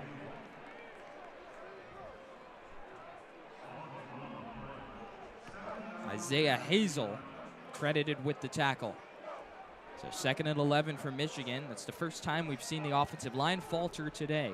Johnson isolated to the far side, 3 wide receivers near side. McCarthy with Corum in the backfield. And now a call from the sideline. The offense resets. 8-12 and rolling here in the first half. Maryland up 13-10. McCarthy sends Corum out wide, gets the snap. It's a QB run. JJ takes off, and he's wrestled down to the 30, and the ball is loose. The ball is on the turf, and I believe Michigan jumped on it. But the first designed QB run of the day, and JJ McCarthy showing a tendency to put the ball on the deck. That's what he did too often last year, and he coughed that one right up. Someone able to fall on it for Michigan. I think they said Cornelius Johnson got to it first, and he did. Yeah, he still had the ball in his hands like he was a passer, even though it was over the line of scrimmage and it's clearly a design run. So 3rd and 7 now for Michigan at the 31-yard line. JJ gets the snap. Maryland brings 4, plenty of time. McCarthy searching, steps up in the pocket, now steps back at the 25. JJ dancing back there, still rolling, running right. No one's open, makes a man miss. JJ's gonna run for it. He's got the first down, cuts inside, and is leveled at the 40-yard line. Hello, JJ McCarthy. That is exactly why he's under center for the Wolverines. It is impossible to imagine Cade McNamara, or frankly, most other quarterbacks in Division I college football, making that many plays with his legs. To his left, to his right, back across the field, looking down the whole time, and just deciding to put on the Jets. 5 Maryland players were in pursuit of McCarthy once the pocket collapsed. He flushed left, flushed back, flushed right, and burst up speed for the first down. McCarthy gets the snap, looking left, slings it to the far side. It's caught by Andrell Anthony, and he's spun out of bounds right at the first down marker. They'll rule him a bit shy. That's a good sign to see Andrell Anthony getting involved. Had just 1 catch on the year entering this game, but grabs that one there. 2nd and 1 at the 49 for Michigan. And great recognition by McCarthy there. He saw the defensive back playing way off of Anthony on the far side, and he just thought, hey, he's not going to make that cut on a simple out route. Bell and Wilson split to the near side. JJ lines up under center with Corum, the lone running back. 2nd and 1 for the Wolverines, 6:03 to go. Play action, JJ looking. JJ heaves down the near side. He's got a man. Schoonmaker on the crossing route makes a tumbling catch at the 38-yard line. It was a great reception. He got his hands out. He didn't allow it to come into his body, even though it was thrown not quite in stride for him to reach out and grab it. He got those hands out, secured it, and brought it in with a defender draped all over him. And Luke Schoonmaker now with 46 receiving yards on the day, stepping into the void left behind by Eric Gall. 1st and 10 for Michigan at the 38-yard line, 5.5 to play in the first half. McCarthy gets the snap, hands off Corum running right. Corum bouncing outside, Corum down the sideline, 30, 25, cuts inside 20, still on his feet, and he's pounded to the ground at the 18-yard line. Blake Corum again finds his seam, and the Wolverines are knocking on the door again. A couple of simple yet electrifying plays. Big chunk yardage here. First with the scramble, then with the simple out, and then tight end and running back getting involved. All positions on the field doing the job today. McCarthy under center with Corum the back. McCarthy hands off Corum, running right, bouncing outside, and he's spun down awkwardly right at the line of scrimmage. No gain. 2nd and 10 coming up for the Wolverines.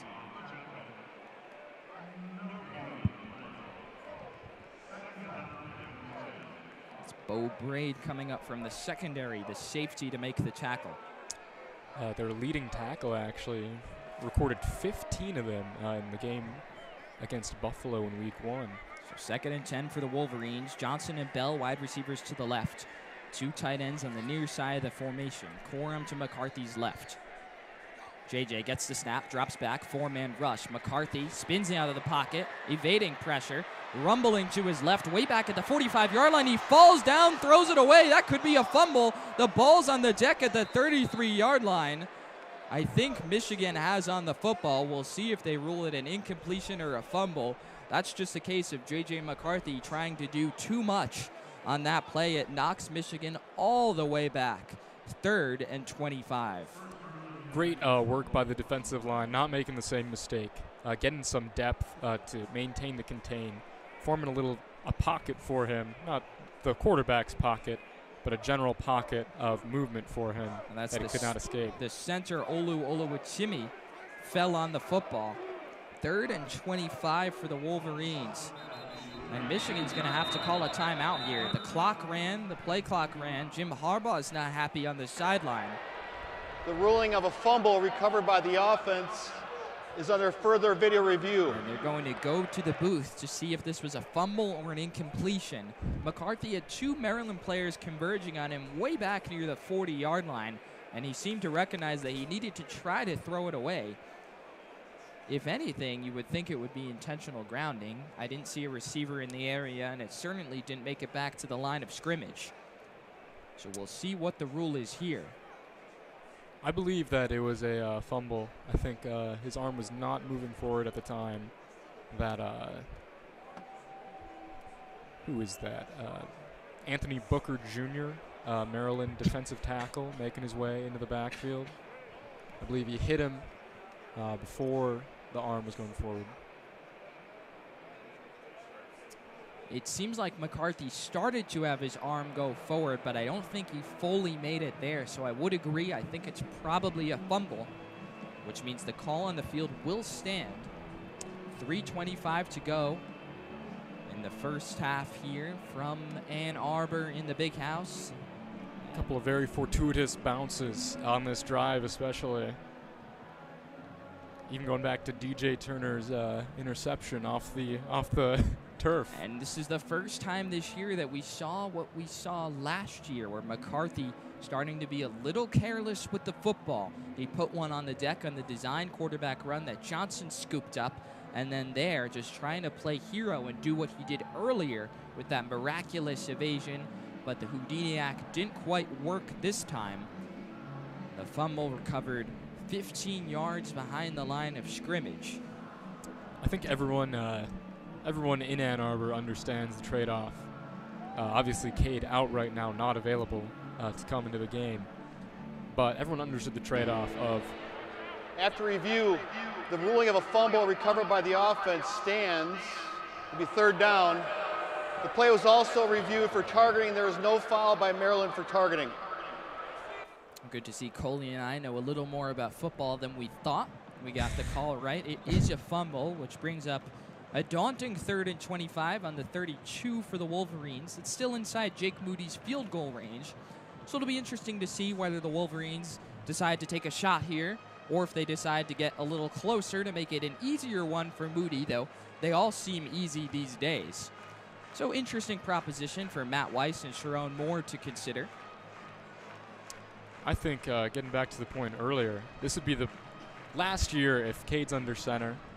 You probably get something going underneath, maybe try to pick up about 10 of these yards. You understand that Maryland's going to give it to you to avoid giving up that huge first down. But this year with JJ, this is kind of an all-or-nothing season, right? We're trying to build on that playoff appearance, try to build it into a playoff win, and you got to take the risk of, being careless with the ball, trying to play hero, not making out of it, for those magical plays like the cross-field scramble that we saw earlier.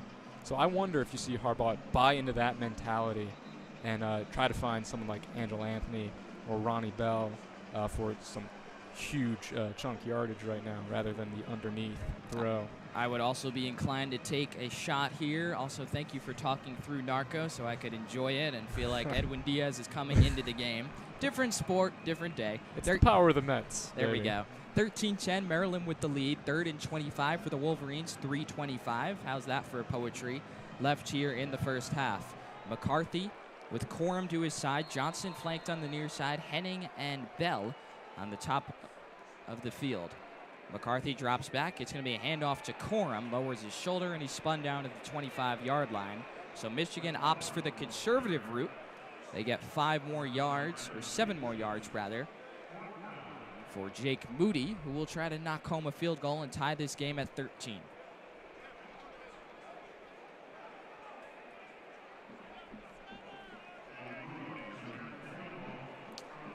See if the stellar execution by special teams, by the kicking units of both teams can continue. Moody and Ryland have been trading punches so far today.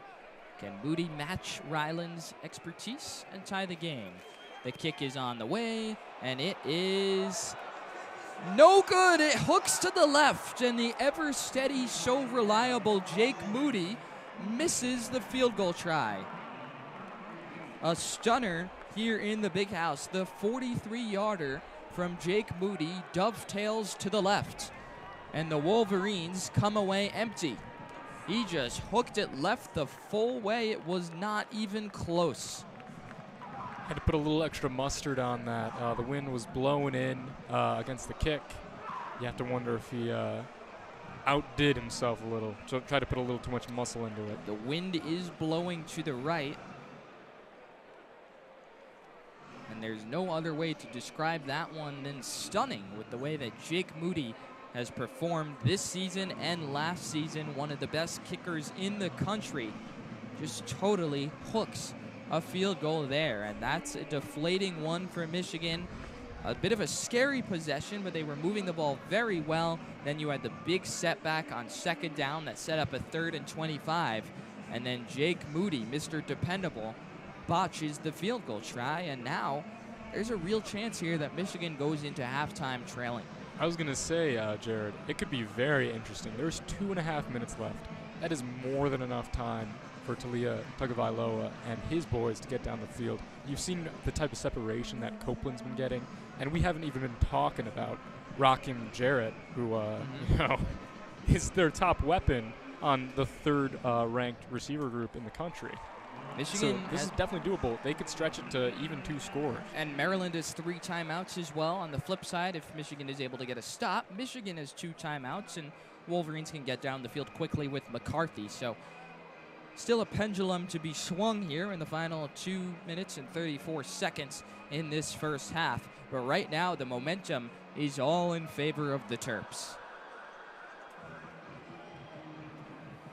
Michigan's defense has been better of late. 2 key plays include the DJ Turner interception on the last drive and the Mozzie Smith big 3rd down stop on the drive before that, which set up a field goal rather than a touchdown try. And now the defense, which seems to maybe have gotten its foot underneath it a little bit, will go back on the field here against Talia Tagovailoa and the high-powered Maryland offense. Terrapins have outgained the Wolverines 190 to 164 today. That includes 125 yards in the air. That's 50 more than what McCarthy has for the Wolverines. They've trailed away from that balanced approach that we saw earlier in the game, but it did establish a tone and a tempo back when they were handing it off to Hemby, handing it off to Littleton. Michigan knows they have to respect it, and that opened up some opportunities down the field later in the half.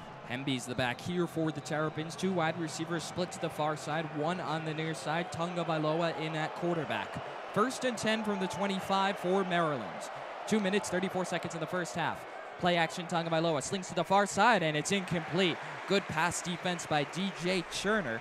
Tagovailoa looking to thread a needle to Dante Demas. And Turner up to the challenge.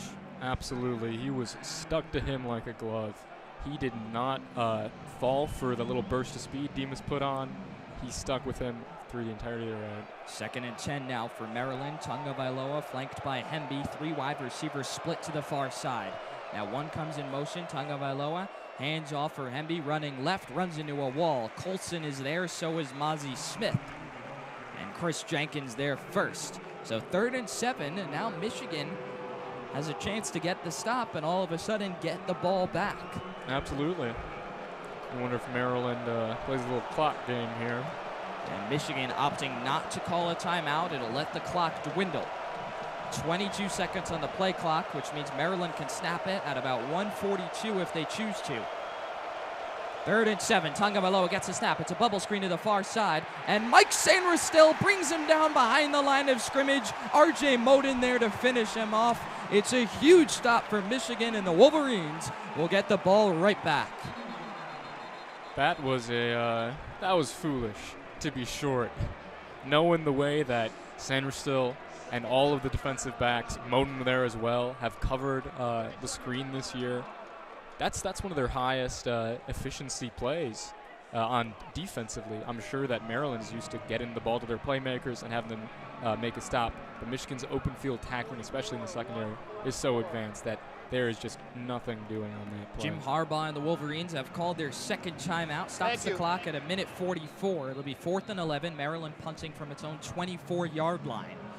Great stop by Sanders still. It's the second time today that Michigan has been ready for a bubble screen and have stopped the Terrapins right at the line of scrimmage. A.J. Henning will be the punt returner for the Wolverines. A lot of conversation this week about his growth after his 61-yard punt return touchdown last week. He's a little adventurous back there, but said everything he does is within the rules that the program outlines for him. 4th and 11, they get the punt away. It's a kick that Henning's going to let bounce at the 40, and now it bounces backwards and out of bounds at around the 30-yard line. And so 1:36 for J.J. McCarthy and the Wolverines before halftime to try and tie the game with a field goal or perhaps take the lead. Yeah, and this is an important one, especially just for the confidence going in the locker room at the half. You obviously didn't want that to be your last offensive drive featuring, 2 fumbles and a missed field goal to cap it off. So this is a chance at redemption for McCarthy. Get his head on straight. And there appears to be a referee down. I could not tell if the referee tumbled or if Cornelius Johnson running onto the field ran into the referee. I only saw the referee down on the field in the aftermath with Johnson pointing to him. He's being greeted by his fellow referees and members of the Michigan training staff. So this will be a bit of a delay here as the referee is tended to. 13-10 Maryland on top of Michigan. 96 seconds left here in the first half. And the referee is going to walk this off towards the sideline. He'll probably get a premature halftime break.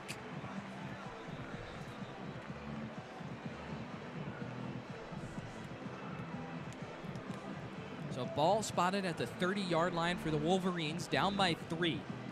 Wilson and Johnson lined up out wide to the near side. Ronnie Bell alone up top. Luke Schoonmaker to the left of the line of scrimmage. Corum to McCarthy's right. And JJ's lined up at the 25. 1st and 10 for the Wolverines from the 30-yard line. Schoonmaker in motion to the near side. McCarthy, play action. It's a QB run, rolling right. McCarthy gets by the first man, hop steps his way out of bounds to the 39-yard line. J.J. McCarthy used his speed to get by Greg China Rose. And it's a healthy gain of 9, 2nd and 1. Got out of bounds 2. That'll stop the clock. And not only his speed, but his balance, as China Rose had his arms wrapped around his ankle. Used a little hop step, a little high stepping to evade the would-be tackler. Johnson and Bell to the far side. Wilson to the right. McCarthy in the shotgun. Gets the snap. Maryland brings floor. Plenty of time. Slings right side. Caught by Schoonmaker, and he's wrestled to the ground at the 43-yard line. And now Michigan will enact a bit of a hurry up here. Schoonmaker with his 5th reception on the day. He's over 50 yards. Clock is rolling. 2 wide receivers split each side. McCarthy drops back. 4-man rush. Plenty of time. Slings it deep down the right side. Looking for a man. Incomplete. Wilson got all twisted around, and it was nearly intercepted. Deontay Banks was there for Maryland. Not sure what the miscommunication was on that end, but McCarthy and Wilson were not on the same page. Yeah, Wilson heading in towards the goalposts and McCarthy throwing it out towards the corner. which happened to be where the coverage was coming from. 2nd and 10 for Michigan from its own 43-yard line. 3 wide receivers split to the far side. McCarthy drops back, 4-man rush. Pocket collapsing, finds Johnson over the middle in a crossing route. Johnson to the 50, 45, 40. Bouncing outside, lowers his shoulder right around the 40 at the 41-yard line. Cornelius Johnson wide open on a crossing pattern. First down, Wolverines. Appeared to have a lot of green space in front of him on his way to the white stripe of the sideline. Instead, decided to take on a couple of tacklers just a few yards short. 55 seconds. JJ gets a snap, slings to the far side. He's got a man again. Knocked out of bounds. I think it's Johnson, and it is. So Cornelius Johnson with back-to-back catches. And he's knocked out of bounds at the 36-yard line. 51 seconds to go. Pickup of 6. Good to get that guy going. Just good to get a wide receiver going. Nobody had more than 1 catch until his back-to-back grabs there. 2nd and 4, 51 seconds to go. Michigan has it on its own 36-yard line. 2 wide receivers split to the near side. Corum next to McCarthy. McCarthy calling out orders to the offensive line. Corum switches to McCarthy's left. Maryland flashing pressure. They bring pressure. It's picked up. JJ slings deep down the near side. Looking Roman Wilson. Incomplete. And no flag on the play either. Jacorian Bennett in coverage. And McCarthy overshot Wilson. That'll bring up 3rd and 4. Jacorian Bennett has been an absolute stud on the outside for Maryland. He defended 5 passes in the Week 1 win at Buffalo. And his 22 passes defended over the past season and a quarter are tops in the nation. He's been a player to watch. He's got some versatility, switching sides, playing in the nickel at times. Big 3rd and 4 here for Michigan. Have to wonder if it might be 4-down territory after Moody's missed field goal. McCarthy gets the snap. Hands off Corum, lowers his shoulder. Still churning, falls forward. He's right near the 1st down marker. They might mark him a little bit short. And they're going to do a no-huddle here. Michigan looking to get there quickly. 30 seconds. It's a 4th and 1 at the 33. Hands off to Corum. Corum running left. Corum in the clear. Blake Corum to the house. Touchdown, Wolverines. What an excellent job of organization, getting up there as quickly as possible, and then with a little bit of misdirection, creating that strum in the center as the offensive line and tight ends crash towards the middle of the field, opening up the outside for Blake Corum. And Michigan caught Maryland totally off guard with the hurry-up offense, and Blake Corum, we've talked about it all half. The holes have been there. He's been tremendous. 13 carries, 132 yards, and now a 33-yard rushing touchdown on 4th and 1. Just right up the left side of the line. Ronnie Bell got the key block, and then it was all in the clear. Moody knocks home the extra point.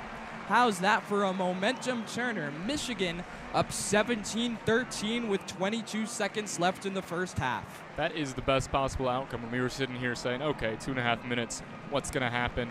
Well, a defensive stop and an offensive touchdown. 22 seconds to spare. That was about as efficient and effective as they could have been.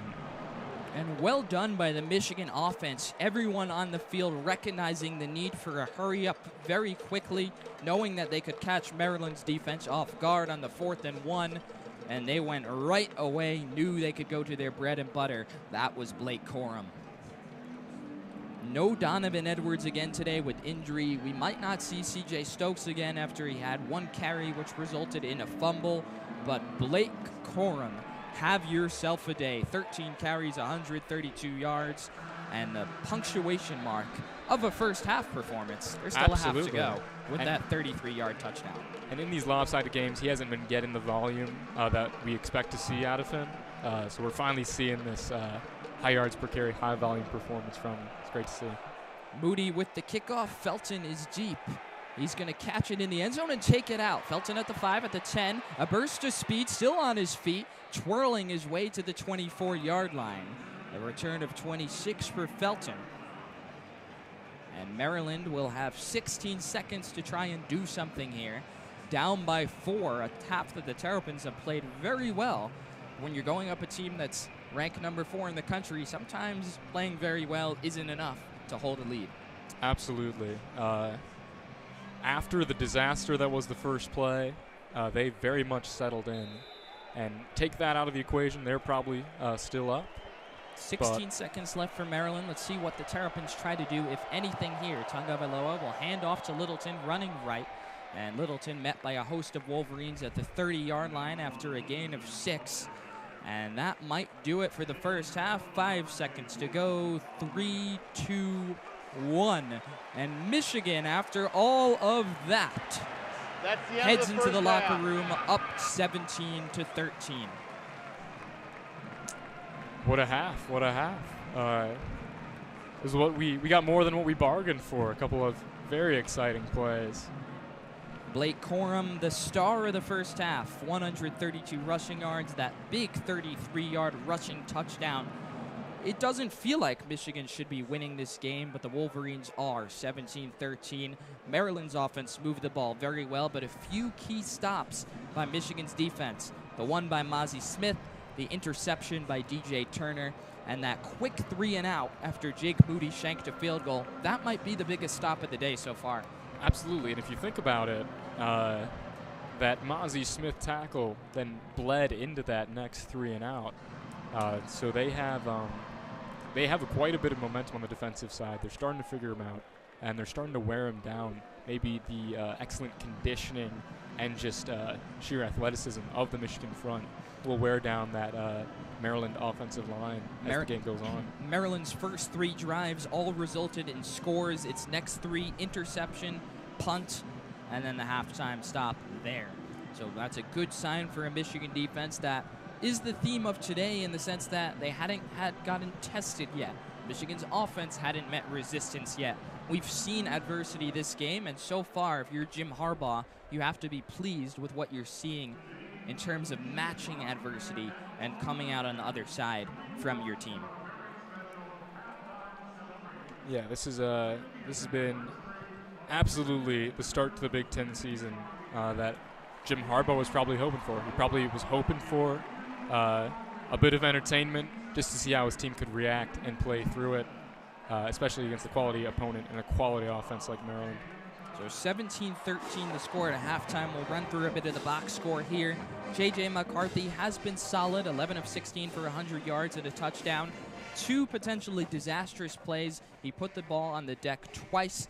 Each time a teammate bailed him out. First, Cornelius Johnson recovered. Second, it was the center, Olu Oluwatimi. Blake Corum, as we've said, the star of the show, 132 yards on the ground. Luke Schoonmaker, though, in replace of Eric All, who's out with an injury, is playing very well, 5 catches for 50 yards. Cornelius Johnson, 3 for 27. On the flip side for Maryland, Tagovailoa has played well too, 12 of 18 for 121 yards. He does have that interception to DJ Turner. Meanwhile, Littleton is the lead back, 6 carries, 38 yards and a touchdown. The freshman Roman Hemby has been quiet, 7 carries for 15 yards. Jacob Copeland's been the star in the receiving unit, 3 catches for 35 yards. Their number 1 receiver, Rakim Jarrett, has 2 catches for -2 yards after Mike Sainristil blew up a bubble screen. Yeah, and the bubble screen is an example of what we were saying earlier. The speed on the outside for the Wolverines, creating negative plays in situations where Maryland is used to that going for a lot of yardage. Right, they're used to having their elite receivers get out there, make a man miss, and get down the field. It's one of their bread and butter moves, as you say. But Michigan's not going to allow them to do that. They're going to force them to be a little uncomfortable. When Tagovailoa is having a little bit of trouble, they can reset him with a couple of easy throws. And when those easy throws aren't panning out for Maryland, you wonder if even absent pressure, they're finding their way into his head and it's affecting his ability to throw the ball deep with as much accuracy as he'd like to. And Maryland outgained Michigan in terms of yards for much of that first half. Not the case at halftime after that last drive by the Wolverines. Michigan outgaining Maryland 234 total yards to 195.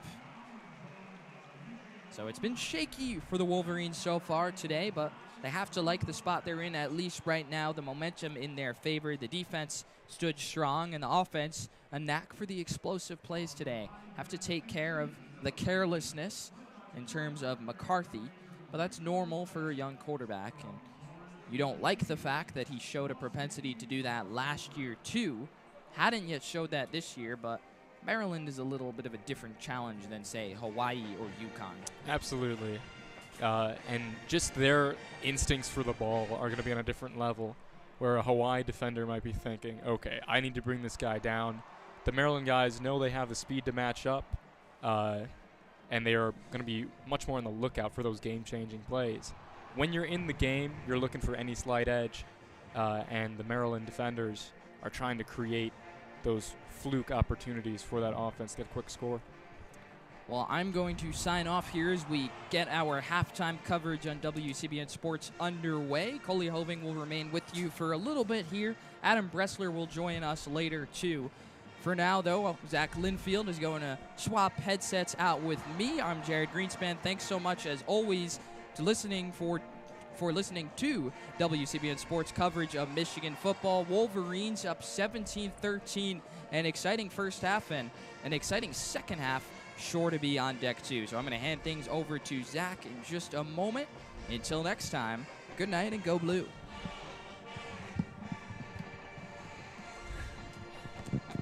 Beautiful introduction. Thanks, Jared. As usual, a great job in the first half. I'll be with you during the second half. Zach Linfield here with Coley Hoving.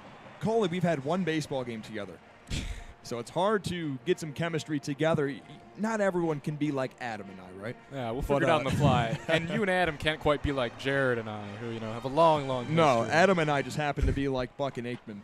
But welcome to the WCBN halftime report. Michigan and Maryland.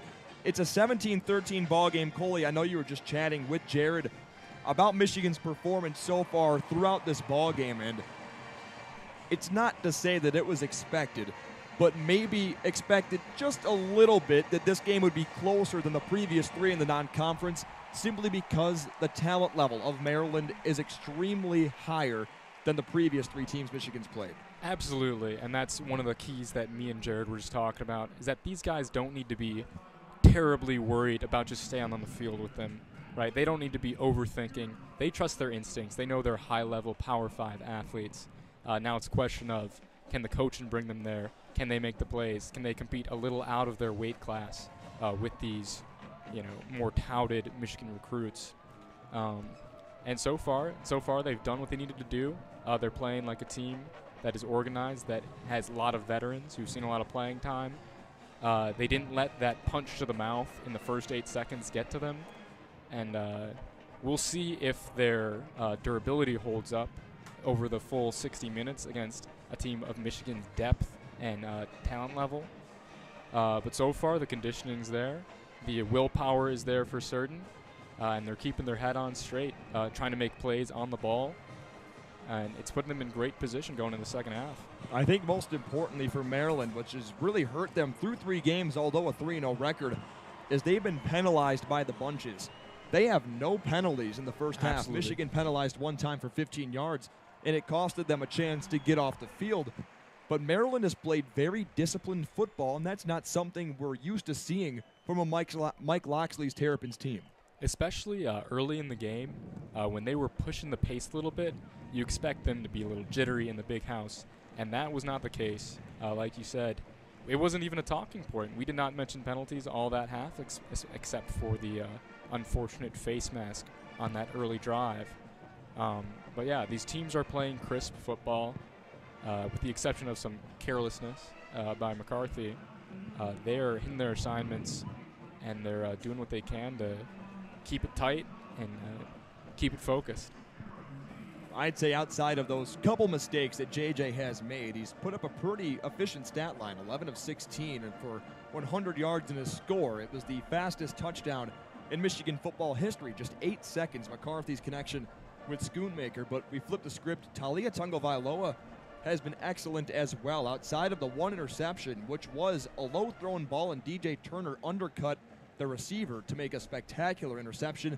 He's 12 of 18 for 121 yards and just a pick, a rating of 112. He's been very good slinging it for the Terps. Yeah, Talia Tagovailoa obviously looked more comfortable at the beginning of the game. He came out very composed, very calm. And towards the end, despite the lack of pressure, he seemed to be a little less confident in his deep ball, a little more confident in those checkdowns that just weren't moving the ball quite as much as Mike Loxley hoped. I'd say also for Maryland, one of their biggest advantages in this game so far is the beefy running backs they have. Antoine Littleton and Roman Hemby have been great for Maryland. Both Littleton has 6 attempts for 38 yards. Hemby, 7 attempts for 15 yards. But for the Terps, they're falling forward, getting 2 to 3 extra yards per carry because of their size, driving their legs behind that offensive line, which you mentioned in the pregame show is very experienced. And Michigan's got to do a better job of wrapping up and getting to the ground on that first contact. Especially Littleton. His yards after contact have been very effective. You saw him seek out the contact, get low, and create a reckoning with several Michigan linebackers, and they came out on the short end of those collisions. Well, Michigan ahead by 4, 17-13. We're about 11 and a half minutes away from playing the second half in Ann Arbor. Coley, we're going to get back to you in just a little bit, but quickly before I wrap up with you, your keys to Michigan's second half, what do they have to do better to maybe spread that 4-point lead they have right now against Maryland? I think it all comes back to something that we said way at the beginning, which is getting pressure on the quarterback. We didn't see any of it. Tagovailoa looked very comfortable, and you're going to have to make him uncomfortable if you want to force more mistakes, because eventually he's going to get back into his rhythm. We know this. He's a terrific quarterback, and he can put up very, very monstrous stat lines when he sees those receivers out there. Eventually there's going to be some tantalizing throws. He sees an open receiver down the field. He's going to take his shots. He's going to make one. But you can keep him off the scoreboard by putting him on the ground. That's what they got to do. Well, Coley, thank you. We will welcome you back into the halftime report with Adam Bressler here in a little bit after the college football scoreboard report here on the WCBN halftime show. Michigan on top of Maryland at 17-13 from the big house here in Ann Arbor. But across the rest of the country, still looking forward to that 7:30 kickoff tonight between Ohio State and Wisconsin. The Buckeyes, a 19-point favorite from Ohio Stadium. We look across the rest of the country. Number 1 ranked Georgia, currently at halftime, only up 26-13 over the Max Kent State. And that's a bit of a closer spread than we expected. Georgia entered 46.5-point favorites over the Golden Flashes out of Ohio. That game being played in Athens. Stetson Bennett, 18 of 24, 173 yards and a score. Clemson on top of Wake Forest on the road. The number 5 ranked Tigers lead it by 6, 20-14. That game also at the half. Will Shipley, a great game so far out of the backfield. 9 carries, 66 yards, and also being utilized through the air. 14th ranked Penn State at Beaver Stadium from State College in Pennsylvania, only leading the Chippewas of Central Michigan 21-14. Sean Clifford, 2 touchdown passes on the day. Allen has a score as well on the ground for the Nittany Lions. Keep an eye on that one from Beaver Stadium. In the third quarter, Iowa State hosting Baylor. The Cyclones at 3-0, hosting the Bears at 2-1. But Baylor has that little number next to their name, number 17 in the country. Iowa State currently with the football trailing by 3, 17-14. 24th ranked Pittsburgh on top of Rhode Island, 24-14. Pitt moving the ball deep inside Rhode Island territory as we speak. We also look forward to College Game Day's matchup tonight. Tennessee hosting Florida. And we look at the ESPN monitor, looking right at it right now from Neyland Stadium, 83 degrees kickoff time, kickoff weather, 3:30 between the Vols and the Gators. There's plenty of Big Ten action here today, and many are looking forward, of course, to that Ohio State-Wisconsin matchup, but also the 3:30 kick time between Michigan State and Minnesota. The Golden Gophers' first true test of the season at 3-0. Michigan State losing last weekend in Washington against the Huskies, and Michael Penix Jr. looking to bounce back and move to 1-0 in Big Ten play. Both the Gophers and the Spartans playing their first Big Ten matchup. There's no other Big Ten action going on right now.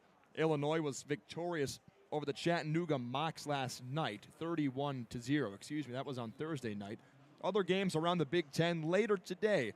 3:30 kickoff between undefeated Indiana and 2-1 Cincinnati, now without Desmond Ridder behind center for the Bearcats. An East-West crossover matchup. Iowa travels to Rutgers. Rutgers eyeing their first 4-0 start since 2012. Michigan fans can get an early look on the Hawkeyes on FS1 at 7 p.m. Spencer Petras, only 37 of 77 to begin the season for the Hawks. Miami, Ohio travels to Northwestern, both clubs at 1 and 2. And then finally, Florida Atlantic travels to Purdue to face off against Aiden O'Connell and the Boilermakers. That game will kick off at 7:30 on BTN from Ross-Ade Stadium in West Lafayette, Indiana. Well, Adam, let's welcome you into the broadcast now before I hand the headset over to Coley right before getting back into the action, as we're currently 7 minutes away from Michigan and Maryland playing 30 more minutes. It's only a 17-13 game. It was expected this game was going to be much closer than previous matchups Michigan's had in the non-conference. I asked the same question to Coley a few minutes ago. Number one, where do you think Michigan went wrong in the first half? And second, what's the key to the success in the second half? That's a great point. Michigan, I think they went wrong pretty much everywhere except the sandwich ends of this. You got the bread at the beginning with the kickoff recovery and then the quick touchdown in the nasty other patty bread. in the middle? Yeah, you got the other bread at the end with that touchdown from Corum just finding the gap in the seam and making some room in the end zone. But the patty in between just was terrible, both on offense and defense. Michigan struggling to move down the field. When they do move down the field, just unforced errors with fumbles, with the sack. I guess that was another fumble too, but it was ultimately ruled as. And those plays just really stick out and really deflate the momentum. On the other side of the ball, on defense, this looks like a completely different defensive unit from what we've seen in the beginning of the game or beginning of the season. Michigan started out with a total of, I believe, 17 points in the first 3 games combined, already given up 13. And it honestly should be more if it weren't for that interception. I feel like Maryland would have had no trouble at least getting a field goal on that drive. And looking at the replay, it was a little bit of an iffy call on whether it was a completion or not. So Michigan definitely bailed out there. But the question becomes, what adjustments could Michigan do? You got to contain the quarterback, make sure there's no movement in the pocket, and when you collapse, make sure you finish. We've seen many times already in this game alone where Michigan has created a halo around the ball, just unable to close out and then give up a gain of 10, 15, 20 yards on the passing play.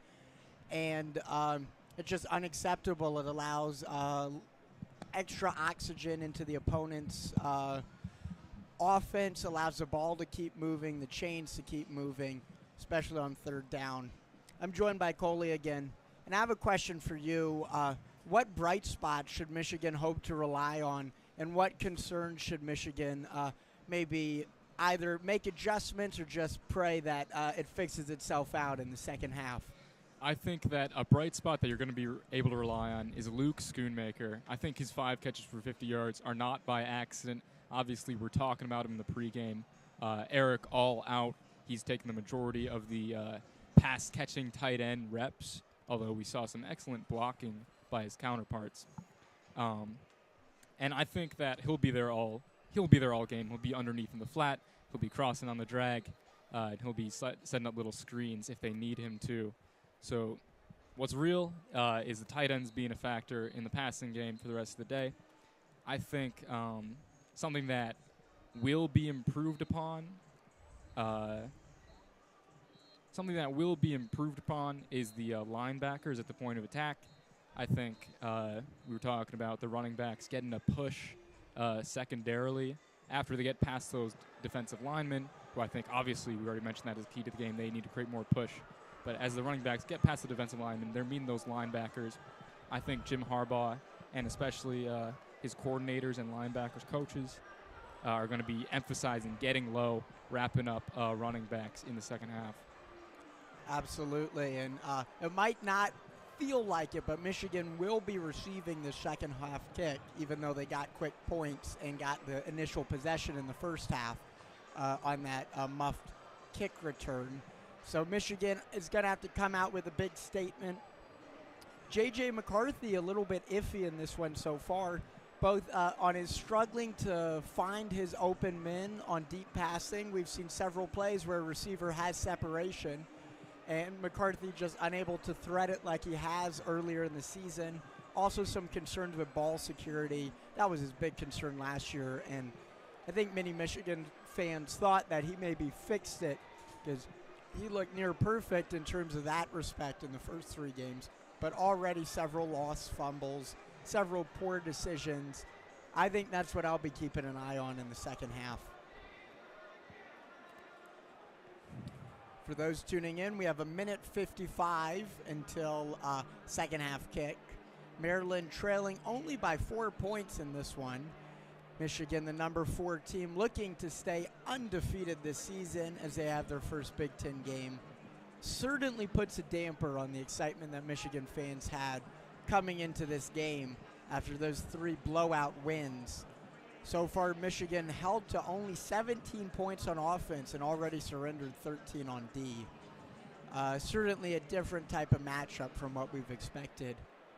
Yeah, although I think we're talking earlier about the Rutgers game last year, had a very similar feel where they couldn't put Rutgers away. And as you said, it was down to 90 seconds. Rutgers still had an opportunity to win the ball game. And what we're going to see in the second half is, does Michigan allow Maryland to hang around, or can they, from the start, from this opening drive, get on top of them, move the ball down the field, maybe create a 2-possession lead that they won't relinquish? Because that will leave a better taste in Michigan's fans' mouths at the end of it if it's never really in doubt. Yeah, you mentioned this Rutgers game from last year, and it was pretty much deja vu. That was game number 4 last year.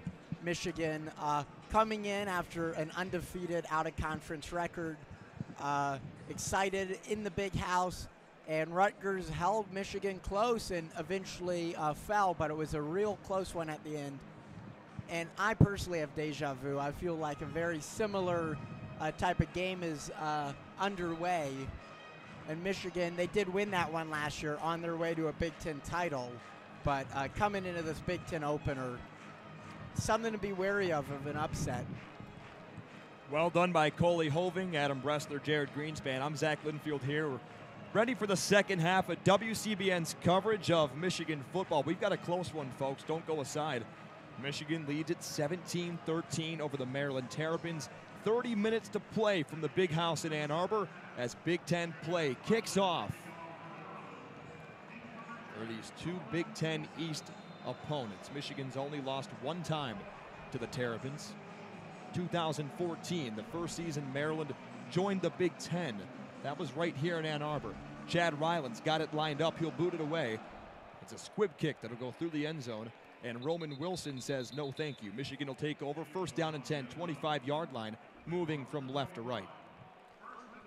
Smart move to let that one go. Squib kicks are always unpredictable, and we've already seen one muff today. Can't really feel it from up here in the press box, but it is quite windy out. It's been windy all week. And I'm sure that's a consideration for Michigan special teams. And I think that might have been a factor in the missed kick from Moody as well that we saw in the first half. Michigan will start from the left hash mark. J.J. McCarthy, the quarterback, with Blake Corum as running back offset to his left. 4-man front for Maryland. J.J. the snap. Handoff Blake Corum right side. Gets a block to the 30-yard line. Brought down from behind. Pickup of 9 yards on play number 1. Jacorian Bennett on the stop for the Terps. Corum has done a great job when he's able to find the edge and go outside. Struggled so far this game just going up the middle. He doesn't have the seam like he had earlier in the season or even last year. He'll find success if he goes on the outside.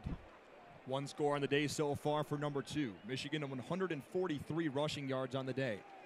They'll run it again. Corum bounces out to the right side. He's got the first down, 35. Runs over a man to the 40-yard line. That's Jacorian Bennett once again on the stop for Maryland. Back-to-back runs for Blake Corum and a first down for the Maize and Blue. This is what you love to see as a Michigan fan. Corum just getting as much yards as he needs.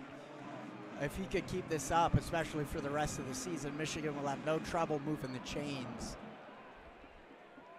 Tight end Luke Schoonmaker still in the ballgame. Offset as the up back on the left side. 5 receptions, 50 yards, and a score on play number 1 for the Michigan offense. McCarthy from the pistol, claps his hands. He's got the snap. Hands off Corm. He's met in the backfield. Skips forward for maybe a gain of a yard. Messiah Nasili Kite on the stop for the Terps. I'm really intrigued that Michigan is continuing to pound it on the ground. Besides that one touchdown at the end of the half, Michigan didn't have a ton of success running the ball. I would imagine they'd try to air it out some more later in this half. 2nd down, 9 yards to go, right hash for Michigan. Leading by 4, another handoff, Blake Corm. Picks up a lead block from Schoonmaker as he nears the 50, drives those legs to the 49-yard line. He cuts the 2nd down play in half for 3rd down and 4 upcoming. Banks on the stop for Maryland. Able to use those legs to get an extra couple yards at the end of the drive. Still went straight into coverage and was able to come out with a gain of 4. Not the biggest back in the world, Adam. 5'8", 210 pounds, but says the weight room is the key to getting those extra yards. Heading in motion from left to right. Now onto an out route. Here's Isaiah Gash up the middle to the 49-yard line. It's a pickup of 2 yards on the play. We don't see much action from number 41, Isaiah Gash. About 4th down and 2.5 for the Wolverines. I do not like that play call. I mentioned how Michigan's struggling, especially rushing it up the middle. And there they go. They rush it up the middle, and they barely get 2 yards and are going to have to punt it away. Greg China Rose was on the stop for the Terps. Brad Robbins now in punt formation for Michigan. Couple punts so far today. You got to watch the up back, Mike Barrett. He's been dangerous against Maryland in the past. The snap goes to Robbins. He will punt it away. Coffin corner type kick to the 10-yard line. Jayshon Jones calls for a fair catch, and he makes it at the 9. So Maryland, the chance to go in front, trailing by 4. 11:55 to play in the 3rd quarter. Michigan 17-13. Michigan was going to need a statement from that first drive, and so far it's just more of the same from what we've seen in the first half. They move the ball up to midfield practically, but then just stall out on offense. We enter our first media timeout here of the 3rd quarter. This is a much different offense than we've typically seen from Michigan so far this season, Adam. We usually see a little bit more creativity on 3rd down and 4, 3rd down and 5, but a run right up the middle isn't what we're used to seeing through the first 3 games of the year. Yeah, and I think you mentioned creativity. I wonder how much the injuries have a factor in that. Basically taking out some of the offensive weapons, especially Eric All. We've seen more reliance on Schoonmaker, who's been great in filling that void, but just the sheer lack of variety that you have at your hands makes it incredibly tough to mix things up, especially 3rd and short like we saw there. Tried bringing a new play formation in, but unable to make anything happen. And it's back on the defense. Defense is going to have to find a way to stop Maryland, especially those mid-range passes that just chipped away the whole first half. Maryland had no trouble throwing it for 8, throwing it for 10, throwing it for 15, and chipping away, moving the chains down, and eventually getting in field goal range with those 2 kicks. Seems like Michigan kind of put the V in vanilla in that last drive a little bit. 5 plays, 26 yards. Every single one of them a run. Every single one of them got yardage, 4+ yards to Blake Corm. Then Isaiah Gash enters the game. He's been spectacular in practice for Michigan. He's been great on the special teams unit the past couple seasons. He scored a touchdown last weekend, his first in his Michigan career. But in a tight game on 3rd down and 4 or 5 yards, you figure Blake Corm again and or C.J. Stokes give him a second shot. He has 1 carry, fumbled. Yeah, that was rough seeing Stokes fumble, especially for the younger players. That could be tough mentally to come back and bounce back from that. We saw a little bit with Ronnie Bell his freshman year coming back from that Penn State game. Just drop in the end zone. Yeah, exactly. But I have faith in Michigan, especially with Corum as a leader in the running back room. Hitting out could be tough, but I think Stokes will be a key to Michigan's victory if they're able to hang on to this one. I think we'll try and see Michigan space it out on offense the next time they've got it. 1st down, Maryland left hash from the 9-yard line. Tungo Vailoa in the backfield as the quarterback. has Hemby in the pistol. Turns left, hands off to the redshirt freshman. Right up the middle, he's swallowed up. Nice play on the defensive side by Mozzie Smith, a pickup of 2, 2nd down and 8. Michigan's run defense showing some strength right there. 8 carries, 15 yards for Roman Hemby. He's flanked to the left hip of Talia Tagovailoa, the younger brother of Miami Dolphins quarterback Tua, the famed Alabama Crimson Tide tosser. From the shotgun, Tagovailoa gets a snap. Another handoff, Hemby. Right in the middle again is Mozzie Smith. Pickup of about 3 more. We'll call it 3rd down and a long 4 yards to go. This is a huge play for the Wolverines now. If they could get the ball back, quick stop, take the momentum out of the Terrapins. Maryland goes quick. From the 15-yard line, Tagovailoa fakes the clap. They'll now look to the sideline, get a different play call. 2 receivers split wide to the right, 1 flank to the left. Roman Hemby remains the running back. Tagovailoa, long snap count from the shotgun. He's got it, drops to throw. Quick to the right side, it's caught by Rakim Jarrett. Nice play for a Maryland 1st down to the 23. Defended by Mike Sainristil. He was all over him, but just a nice catch by number 1. That's what I've been talking about. Michigan's done great on rush defense, but Maryland is facing no resistance on these short mid-range passes for gain of 6, gain of 7, gain of 10. 1st down and 10 for the Terrapins. 23-yard line moving from right to left. Dyches in motion across the formation. Tagovailoa tosses out to the right side. That's Hemby. He's got space. Got a Maryland 1st down across the 35. Michigan's defense wanted a hold on Rakim Jarrett as Mike Sainristil was brought to the ground. Back-to-back 1st downs for the Terps. And this is the Terrapin offense that we saw a lot of in the first half. Spread out the ball, mix up who you're going to, and keep the chains moving. Tagovailoa back in the shotgun. Hemby's his running back off his left hip. Brings a man in motion, that's Copeland. Tagovailoa will toss to Rakim Jarrett in the left side. Trying to get away from a couple of Michigan linebackers. Junior Colson and Javon Green were on the stop. Another solid gain on 1st down for Maryland. A pickup of 6, 2nd down and 4. Michigan just had no answer for this fast-paced Maryland offense right here. Back to the no-huddle, Tagovailoa. Fakes the handoff to Hemby, back to Talia. And it's Mike Sainristil on the stop, bringing up 3rd down and a yard. Mike Sainristil's been all over the place from his nickelback position, but this brings up another big 3rd down, and I wouldn't doubt if Maryland does not get it here, that they would go for it on 4th. This is kind of no man's zone. They're on their own 48, or 47 rather. Tough question depending on what happens here. Tagovailoa from the shotgun, calling for the snap. Got it. Hands off. This is Littleton. He's short of the 1st down. I don't think he got it. You got to go for it here is what I would think. The line judge on the near sideline. I think they might give him a 1st down here. They will move the chains. 1st down, Maryland. I mean, if he got it by about a centimeter, Adam. Yeah, it was definitely a close one, but enough for the chains to move.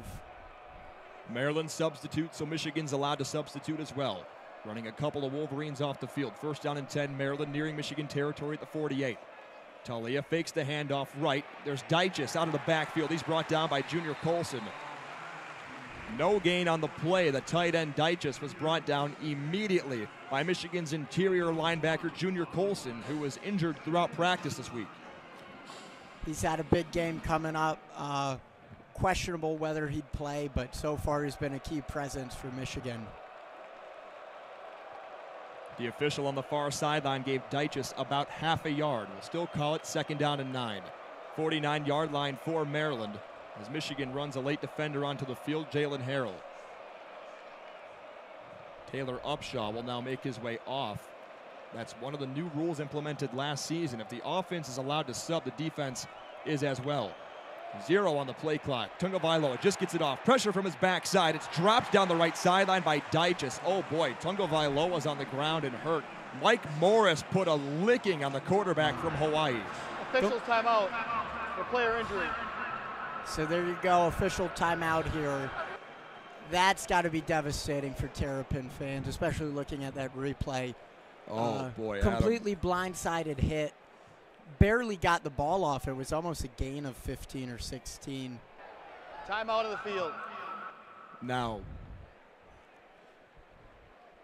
just the way I saw the original plays, we're going to get a look at it on our Fox Big Noon kickoff camera up to our left.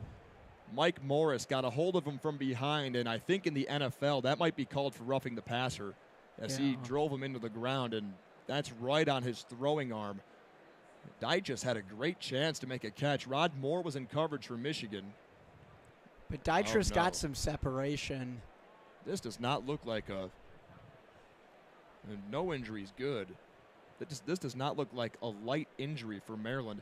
If Tagovailoa has to exit, Billy Edwards Jr. is next up for the Terps. They put 2.5 minutes on for the media timeout, so they're expecting this to take some time. Still on the ground, and we got the Terrapins medical staff out on the turf. And this is just stuff that you hate to see. He's a tremendous athlete. We've heard a lot about his character as well. The younger brother of former Alabama and current Miami Dolphins quarterback Tua Tagovailoa. He gets up on his own power after a long look from the medical staff. He's back to his feet. We'll keep you updated on his status, but you got to think he's out for at least the rest of this drive.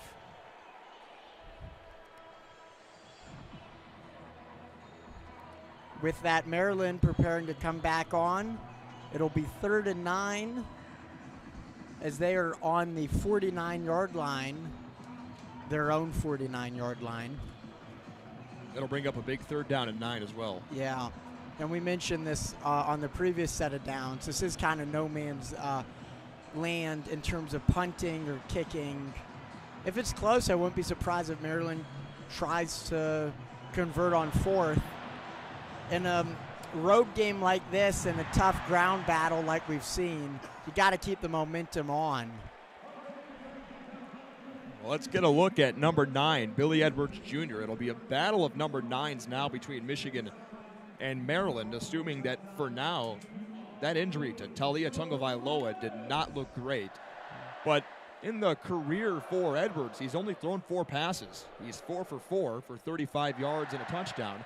So this is a big spot for a youngster that enters the biggest stadium in the country in front of a hostile crowd. And it's safe to say the maize and blue painted faithful are very frustrated with the 17-13 edge, and they're going to be on their feet for the rest of the game. Yeah, the student section is still full. I know a lot of people, it's homecoming, parents' weekend, they were preparing to leave at halftime. Don't think very many did, especially with it being this close.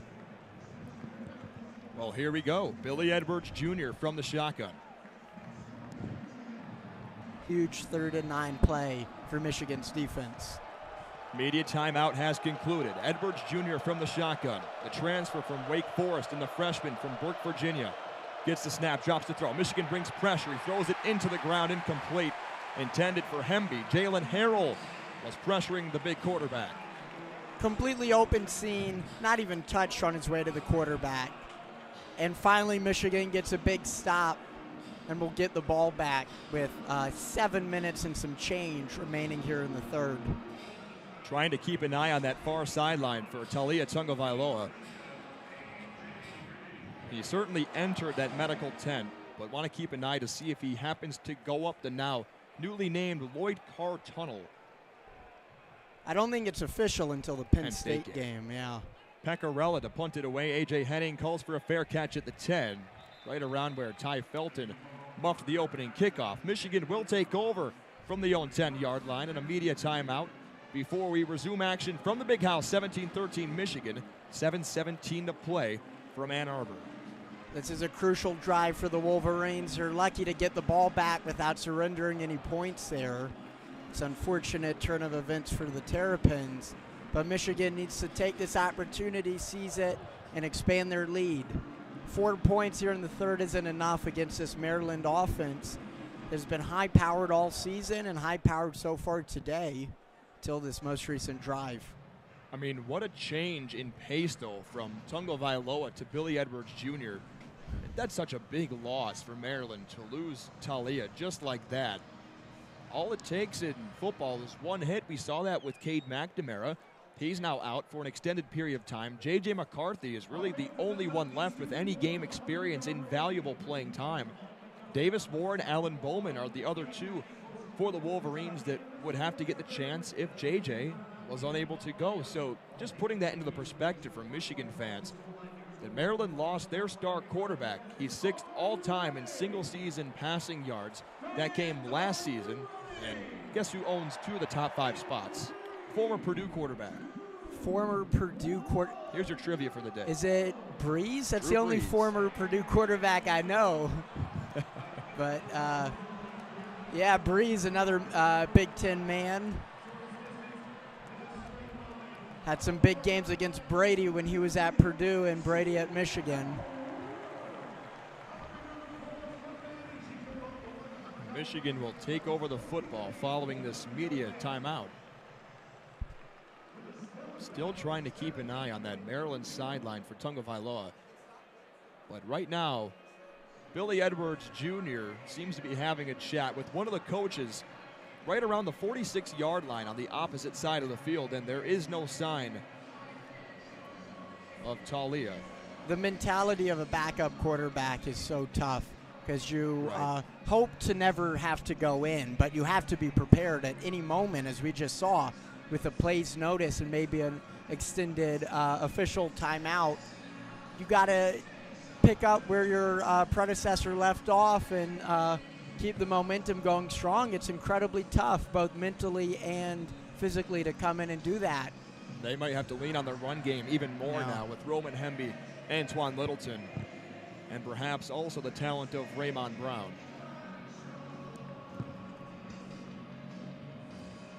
Huge drive for the Wolverines coming up after this media timeout.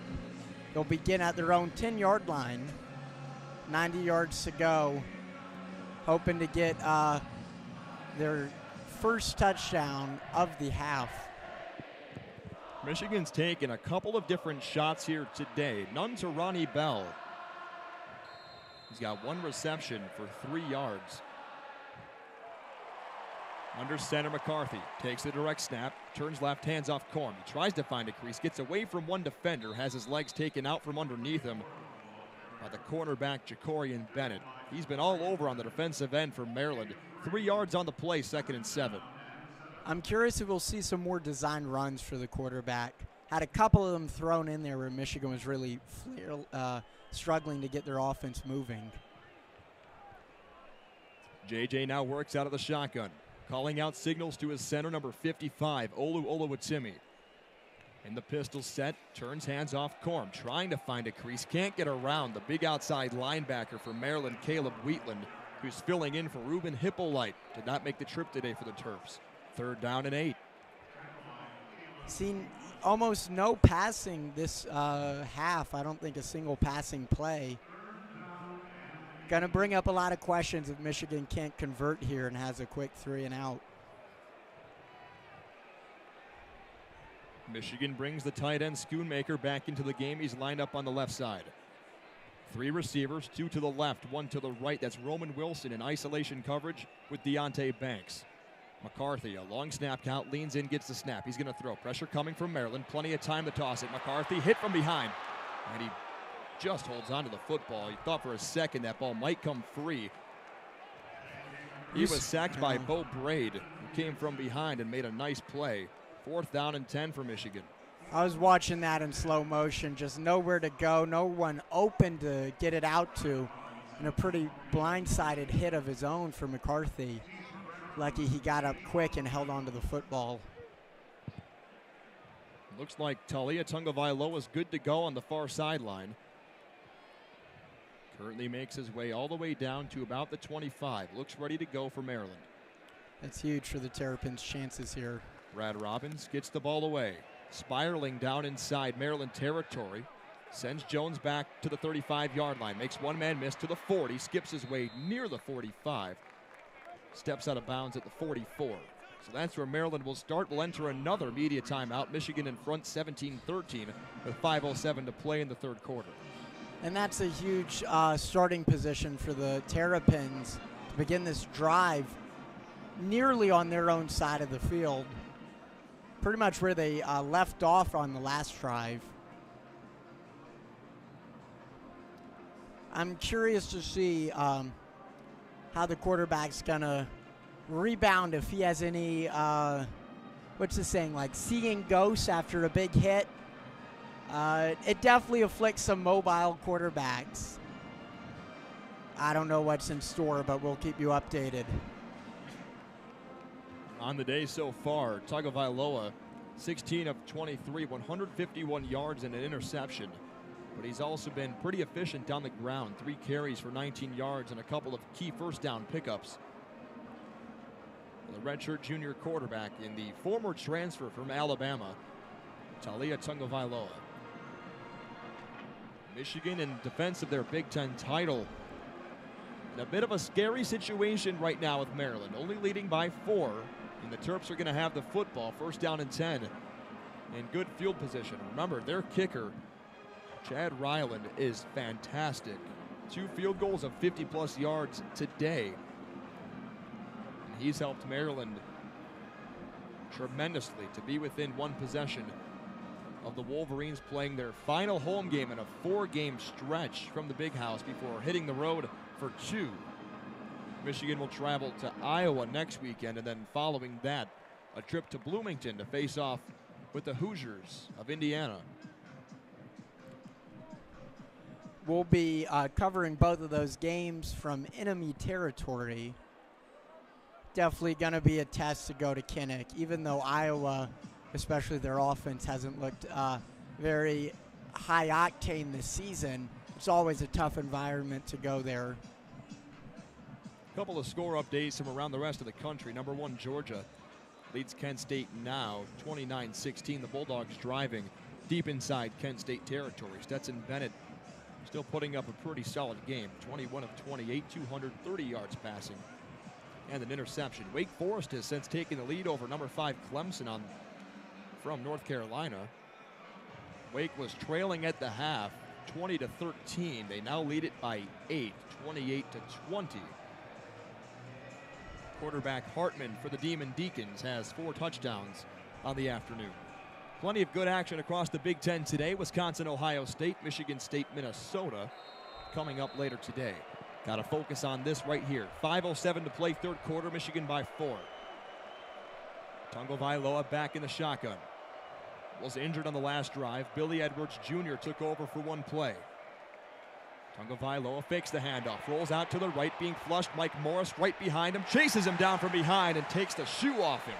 A pickup of 1, second down and 9 for Maryland. That's a huge stop right there. He would have had the first down and then some. Got like a shoelace tackle. Michigan holds Maryland to a 1-yard gain. Tagovailoa seemed like he just didn't have the speed he's had on previous drives after the big hit from Morris on the previous possession. Second down and 9, empty backfield for Maryland. 3 receivers left, 2 to the right. The Terps working from the 45-yard line, moving from right to left inside their own territory. Taulia drops to throw. Pressure coming from the left side, now backs out of it. Being flushed out by Junior Colson, throws down the sideline, it's incomplete. Right sideline intended for Jayshon Jones. DJ Turner was right in his hip pocket. Great pressure, dangerous pass there. He had enough oomph to get it to the sideline, but could have easily been picked if he was under a little bit more pressure or not quite as careful. 110,000 from the Big House in Ann Arbor to their feet, being urged on by the men painted in maize and blue on the near sideline. This needs to be a revved up Big House crowd on third down and 9. Working from the right hash mark, Taulia Tagovailoa and 2 Maryland running backs in the backfield. 2 receivers wide left, 1 to the right. Jayshon Jones is all alone. Tagovailoa from the backfield is flushed out to the left. Oki missed him, now fires downfield. It's almost intercepted by Mike Sainristil. He was right behind the Maryland intended receiver, Shalik Knotts. Oh no. Timeout for officials. Timeout. My apologies. That's Rakim Jarrett. Adam, he hasn't moved. He fell hard to the ground. He went up 10 feet in the air on that one. He was pushed for the ball. He landed right on his helmet. It was a decent throw from Tagovailoa, but oh no. That's a very talented wide receiver that's down on the ground right now. He has moved just a little bit. He scrunched up that right leg after lying flat on the ground for a solid 10 seconds before the Maryland training staff joined him on the field. Just a 50-50 ball there, unable to hang on or get a hold of it. That's all you can do on 4th down and 9 at that point. So Maryland, as of right now, looks like they're going to be forced to punt. Figure they wouldn't try any trickery from their own 45-yard line on 4th and 9. Mike Loxley slowly making his way out as Rakim Jarrett finally sits up. That's a big loss for the Terps if he's unable to go.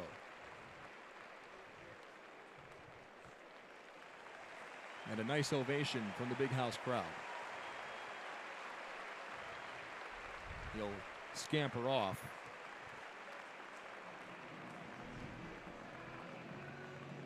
We'll avoid a media timeout from the Big House. 4:07 to play in the third quarter. Michigan still leading 17-13. That score has not budged since the break.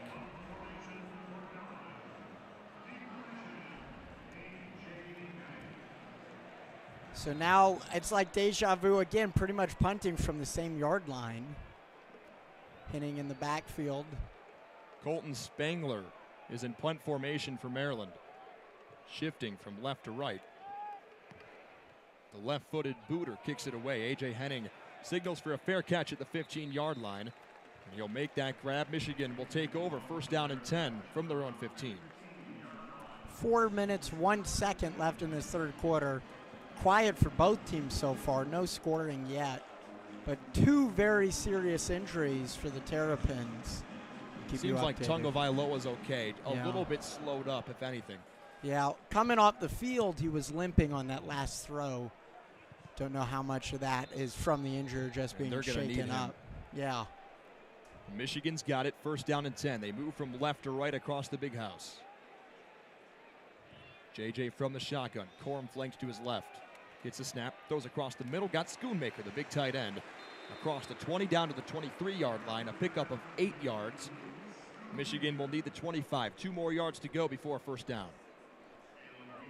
Schoon's done a fantastic job stepping up this game as the lead tight end.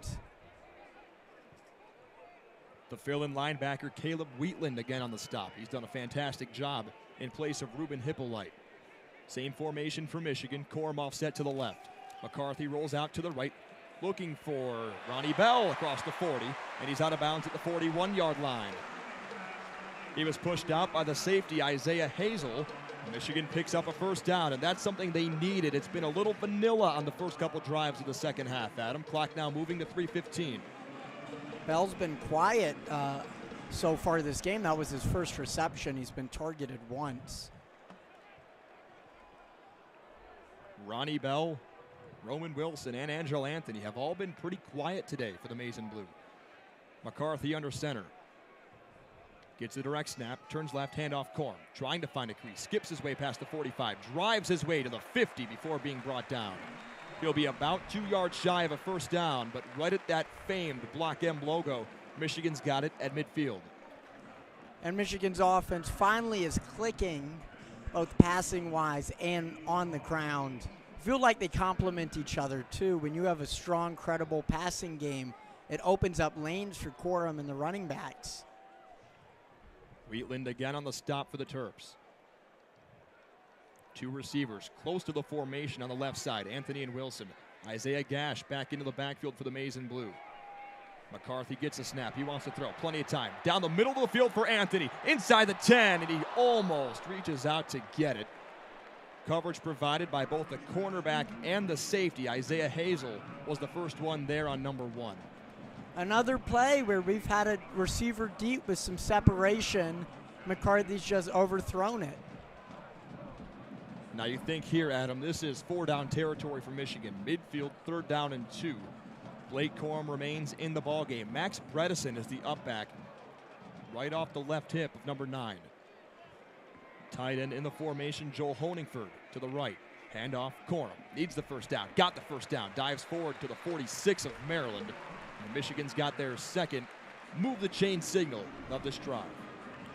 That's huge, being able to get those extra yards, keep the chains moving, keep the drive alive.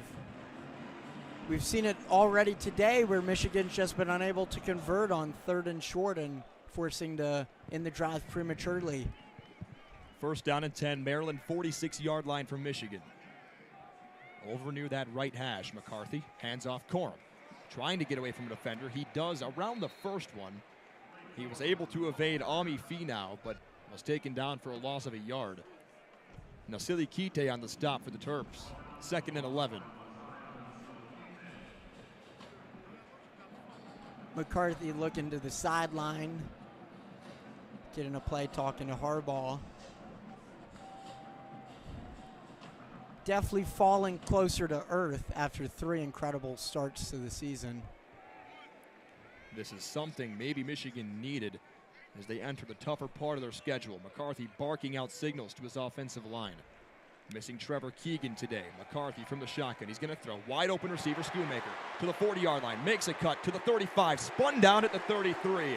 Another Michigan first down in the big tight end. He's got another one to put in his back pocket. Schoon's been eating up all day today. He has an ability to get open like we haven't been able to see from any other receiver in maize and blue. Michigan has been known in years past to really utilize that tight end position. No Eric All today. Opens the door for the big tight end, Schoonmaker. 3 tight ends now in the formation. Corum the deep back. McCarthy under center. Gets the direct snap. Turns left. Fakes the handoff to Corum. Rolls out to the right. Wide open Bredesen to the 30. Lowers his shoulder to the 26-yard line.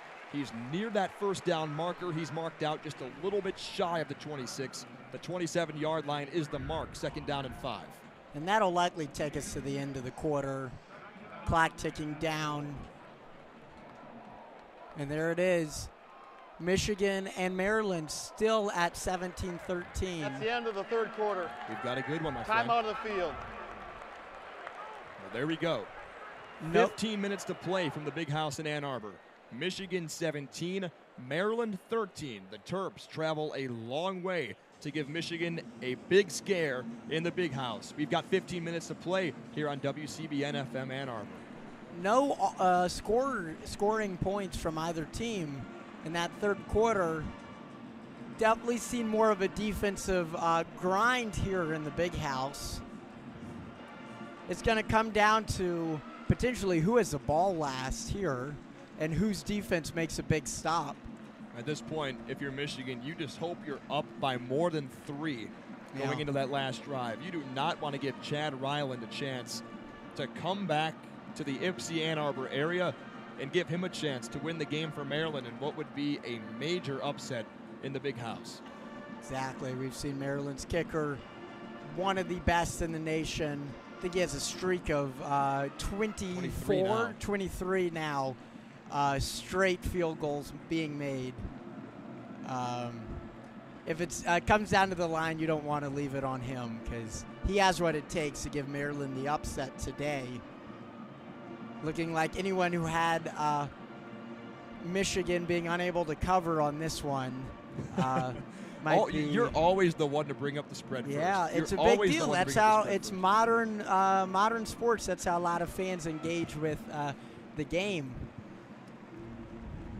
Michigan began this drive on their own 15. So far, 8 plays, 58 yards, and they've been able to move the ball down to the Maryland 27-yard line. There will be a 2nd down and 4 upcoming for Michigan. But this is a Michigan drive. It's not necessarily the drive that we've seen from J.J. McCarthy through 3 games, but historically, this is a Michigan drive. Yeah. Long, drawn out, powerful runs, a couple dump-offs to guess who, the tight ends. Exactly. But it's efficient, and that's how Michigan's got so many wins in the historic program. Yeah, McCarthy is a little bit of a break from the mold, so to speak, in terms of quarterback, having that option on his feet. But it seems like Michigan, the program kind of shaped him as a player as well. And we haven't seen a ton of designed runs like you'd expect from someone with the skill set. The question then becomes later in the season as Michigan's opponents get tougher and more difficult, whether they start to mix some of those in or whether they rely on their bread and butter. Well, Michigan certainly needs points on this drive. They need anything they can get. Leading at 17-13, even a field goal here is big because you force Maryland to try and score a touchdown in these final 15 minutes of play. Adam, your keys to the final 15. Okay, first off, Michigan needs to score on this drive. And frankly, they need to score on every drive, even if it's just a field goal. Can't leave any points on the table. No turnovers as well for Michigan. We saw several times in the first half where Michigan had a good drive going, looking to score, and just dumb turnover ended up cutting it short or prevented a good play with that sack fumble, I suppose, late in the second quarter coming to mind. Those are the two big things for me. Michigan's defense has looked pretty great coming out of the locker room. No huge modifications. Just try and limit those medium-range passing. After the third to fourth quarter pause, Michigan will have it, 2nd down and 4. Maryland's 27-yard line lined up on the right hash mark. McCarthy in the shotgun. Corum offset to his right. Gets the snap, hands off number 2. He's got a crease in the 25, down to the 20-yard line before being driven into the ground. Nice stop by Dante Trader Jr. First down, Michigan to the 20. They're inside the red zone, Adam. I think right here, speed isn't even much of a consideration. Honestly, if you could burn more clock, that would almost be better. Just stay methodical, slowly move it down, keep the chains moving, and they're right on the cusp of the red zone on the 20-yard line exactly. We mentioned in the break, Michigan needs points here, leading by 4. 17-13 over Maryland with 14:25 to play. Maryland shows blitz. They bring it. McCarthy from the shotgun. It's well protected. Throws. Roman Wilson inside the 5. Makes the catch. Reaches to the pylon. Touchdown, Michigan! Roman Wilson from 20 yards out, and Michigan's got a 2-possession lead. First passing touchdown for JJ since the very first play on offense this game. Very first play besides the kickoff. And Michigan has some breathing room. It's a 23-13 lead for the Maize and Blue. You talk about much needed. There it is. J.J. McCarthy, a beautiful ball, but beautiful protection from the offensive line as Maryland brought at least 6. And just honestly, the route as well from Wilson, able to get some space even with 2 men covering him. Moody's kick up, and it is good. It's a Michigan 24-13 lead, and Roman Wilson strikes again. Boy, has he been spectacular for Michigan through 4 weeks of play. He's been a key component of Michigan's offense, especially in the red zone, especially finding the end zone too and finishing. When it's close, Michigan likes to keep it on the ground, give it to Corum, but in those mid-range plays where they're in the red zone but they can't just rush it in, he's been a key component of Michigan's offense. He was able to beat both Deontay Banks and Dante Trader across the middle. Trader had seen it late, and he tried to close quickly on Wilson, but Roman's speed continues to be such a great attribute to this Michigan offense, as now the Wolverines lead it by 11 with 14-16 to play in the fourth quarter against the daunting Maryland Terrapins. Hey, let's get your guess on the attendance before they put it up there, Adam. It was pretty Quickly. big. It's homecoming, 109K. 109-10? 100 and, oh, wow. Close. I said That really wasn't bad. 109K, so 110,225. Yeah, it was a big one today with homecoming, Parents' Weekend. One of the last nice days you'll get for a home game at least. You want to talk about the cutoff and weather? Yeah. Oh, boy. Wednesday was beautiful. Then Thursday, all of a sudden, the weather happened to fall off a cliff. But we're not meteorologists, maybe Nope. to a certain extent. Yeah. I know traditionally, like WCBN back in the day had its own like meteorology department, being a campus radio station. Today, anyone just pulls out their iPhone. They don't have to tune into 88.3 to get updates on the weather. That's big-time stuff from McCarthy to Wilson.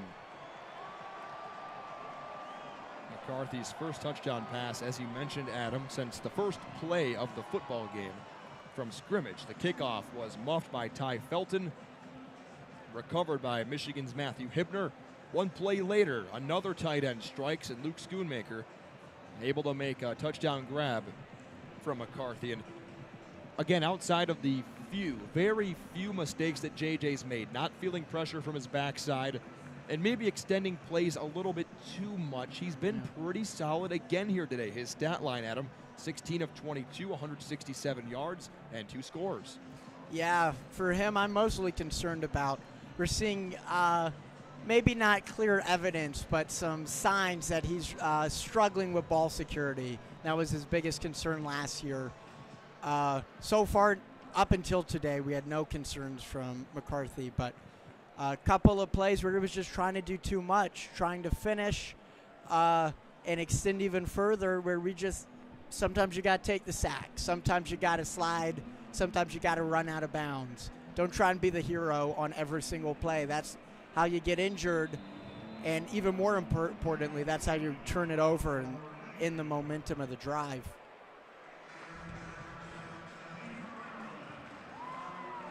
Jake Moody's got it lined up. Ty Felton deep to receive for Maryland. 13 will boot it away. Good kick through the back of the end zone, and the Terps will start from their own 25. Michigan now in front, 24-13, 14-16 to play in the fourth quarter.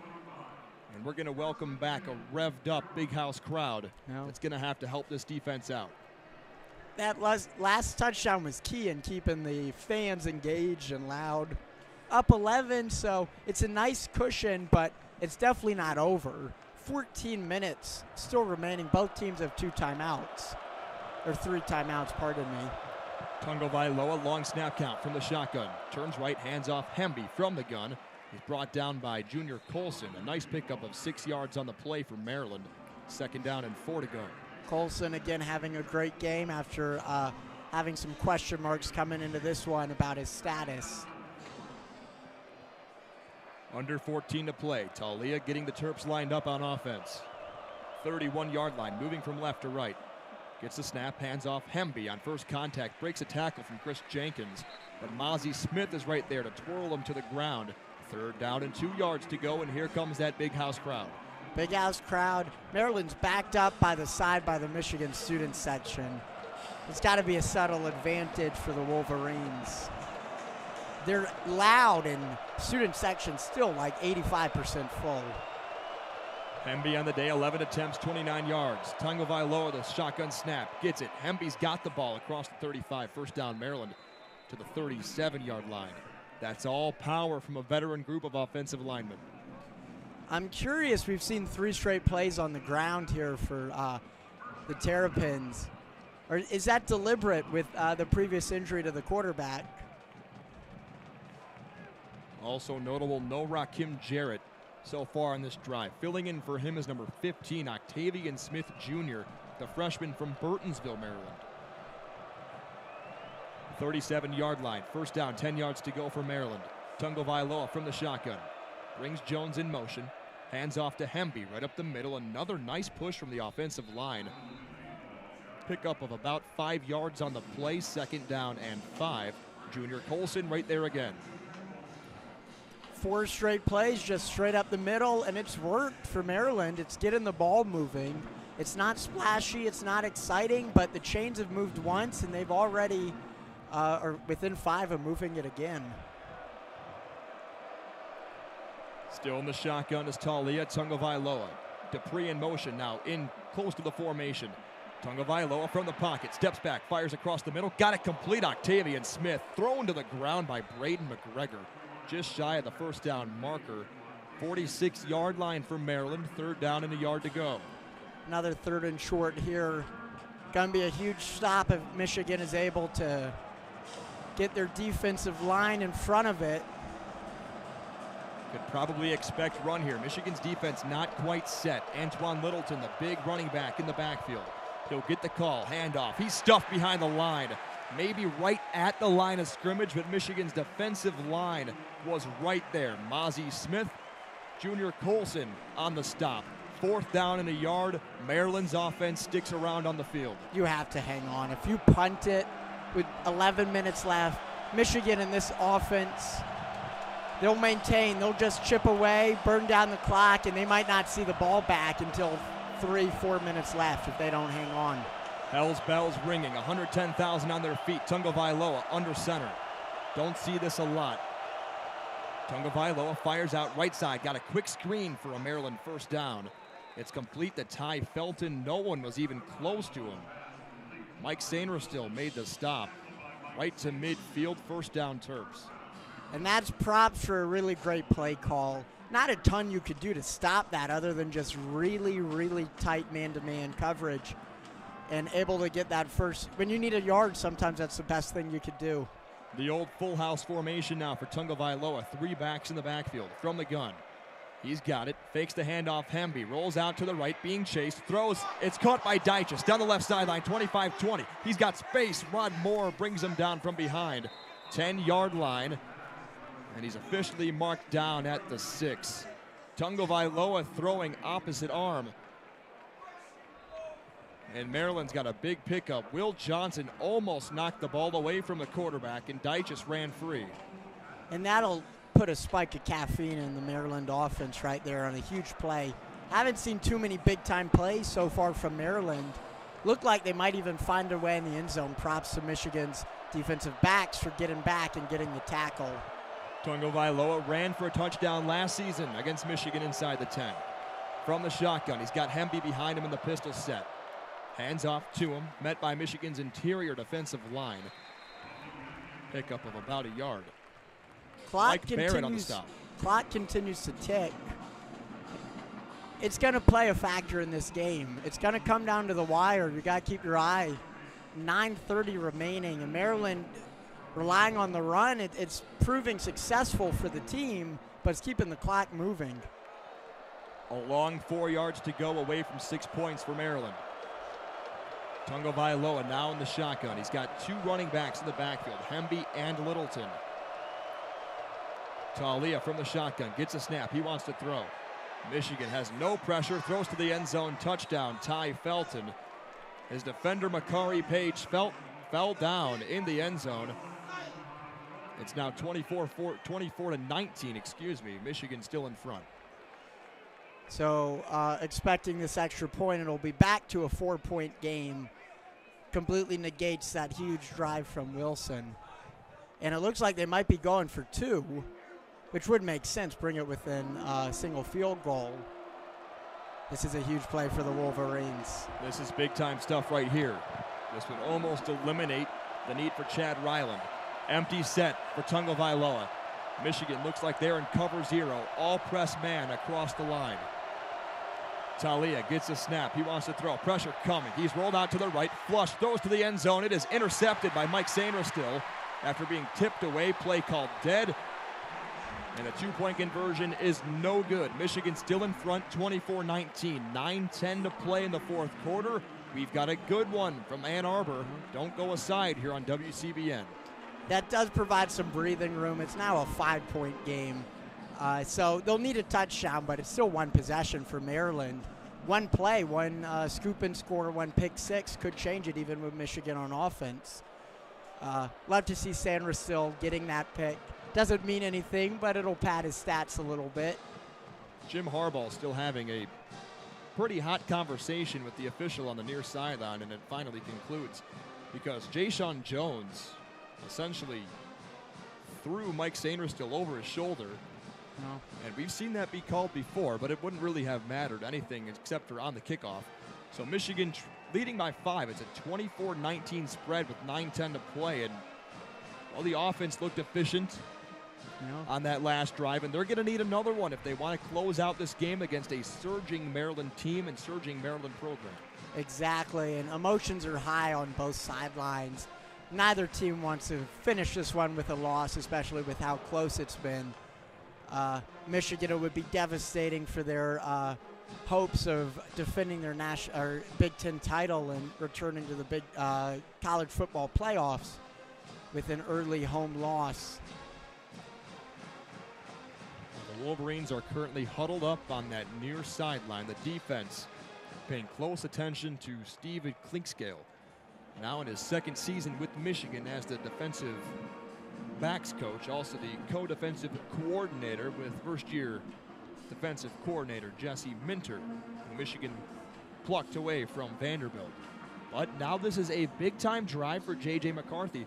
This is the first time we're going to get to see him really in crunch time, where Michigan's going to need the youngster to be efficient. Well, we saw it one time before, and that was last season against Michigan State. Yeah. And did not end how Michigan fans would have liked.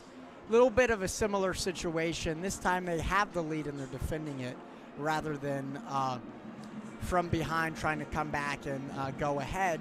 But it is a big test for the young quarterback, especially after his first season starting here. Plays like these are going to be what it comes down to. Not every opponent is Colorado State. Not every opponent is Hawaii. Not every opponent is Connecticut. Even against some of the Big Ten schools like Maryland and Rutgers, you're going to have to fight till the fourth quarter, till triple zeros. This is going to be huge for the Wolverines and huge for McCarthy. I am curious, though. If I were Harbaugh, I'd be relying more on the ground game in this one, especially when time is a consideration. Corum's looked very good this game, has that one touchdown on the breakaway. I, frankly, wouldn't even be using JJ's arm too much. I'd be using him more as a game manager. It almost seems like a situation where Cade would really excel if he weren't injured. But interesting to see how JJ's going to step up. 9:10 to play. Chad Ryland's got it lined up from the 35-yard line. Roman Wilson deep to return for Michigan. Ryland, a nice boot, and through the back of the end zone it goes. Lands just beyond the C in the south end zone. Michigan takes over from the 25. 75 yards remaining to add some cushion to Michigan's lead. Currently leading with 9 minutes, 10 seconds left in the game. Michigan up 24-19. And think about how big that missed field goal is looming large right now for Michigan. They would have an 8-point advantage. You can't say that because they probably wouldn't have gone for 2 if the score were different. But, yeah, it is looming high. Michigan in front by 5. Their ball, 25-yard line at the right hash mark. McCarthy fakes the handoff. Corum picks up a nice block for number 2. Takes a shot. Andrell Anthony inside Maryland territory, and the ball flutters free. The throw just a little bit short of Andrell. Brings up 2nd down and 10. That play call has me baffling. It almost worked. Anthony had separation. The pass was very close, just unable to finish. But that's not what the team needs right now. You don't need a big play like that. You need just methodical movement down the field like we saw last drive. Now 2nd down and 10. Blake Corum offset to the right of McCarthy. Bell in motion across the formation left to right. Michigan moves right to left. McCarthy fires out, quick right sideline, got Bell, and he's out of bounds. The mark is the 29-yard line. Michigan picks up 4. It'll bring up 3rd down and 6 yards to go. This is a huge play for the Wolverines. Going to put a lot of pressure on the defense if you give Maryland the ball back so soon. Blake Corum always a threat. Lines up to the left of McCarthy in the shotgun. JJ leans in. Calls for the snap count. Got the ball from the shotgun. McCarthy takes a shot. Deep right sideline. He's got Bell. Wide open. 30 to the 30-yard line. Down to the 25. Bell said goodbye to his defender. He was able to beat him deep down the right sideline. And there's that beautiful ball from J.J. McCarthy. Lionel Whitaker on the stop. And just like that, Michigan back on the cusp of the red zone. 22-yard line. And the momentum's back. It's got to be devastating for Maryland players and fans. Now they need points. Michigan's got the football at the 22-yard line. They're in field goal range already, so hang on to the ball even if you can't find the end zone. 3 tight ends in the formation for Michigan. Anthony now in motion left to right. McCarthy to direct snap. Handoff Corum. Squeezes his way through the offensive line to pick up 2.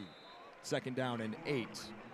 A number of different Maryland defenders on the stop. Darrell Chami, the first one there. Still Michigan struggling on these runs up the middle to get a breakthrough. Corum is really excellent at driving after contact and fighting for extra yards, but hasn't been able to get much so far. Michigan needs the 12. 2nd down, 8 yards to go. Bredesen in motion. A handoff. Corum gets away from one, not able to get away from a second. Maryland's defense all over it. Chami there right again. It's going to be, I don't think, any gain or loss on that one. 3rd down and 8 on the 20-yard line exactly.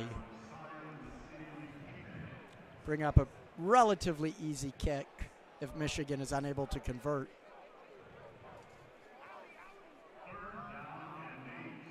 Jake Moody is 1 of 2 here today. 3rd down, 8 yards to go. An anxious Big House crowd awaits the 3rd down snap in the shotgun for McCarthy. Corum, the running back, to his left. 9 gets the snap, drops the throw, fires. Deep left corner of the end zone. It was incomplete. It was intercepted, but he hit the pylon and fell out of bounds. It was taken away by Dante Trader. That's the worst thing they could have possibly done. JJ should be very thankful that that was ruled out of bounds. Take the sack even at that point. You just never want to throw it up like that. Straight in the defender, barely had to move. This is about a 37-yard field goal for Jake Moody. Plenty of big field goals last year for Jake. From 37 yards out, good snap, good hold, kick up away, and that one is good. Michigan takes a 27-19 lead. Still a one-possession game from the Big House with 6:28 to play. Michigan and Maryland. So now this is a moment where that 2-point conversion try might come back to bite the Terrapins. It would be a 7-point game. Now they have to not only score a touchdown, but they have to go for 2 and convert just to force a tie. I think this would have been, we're playing the what-if game. Yeah.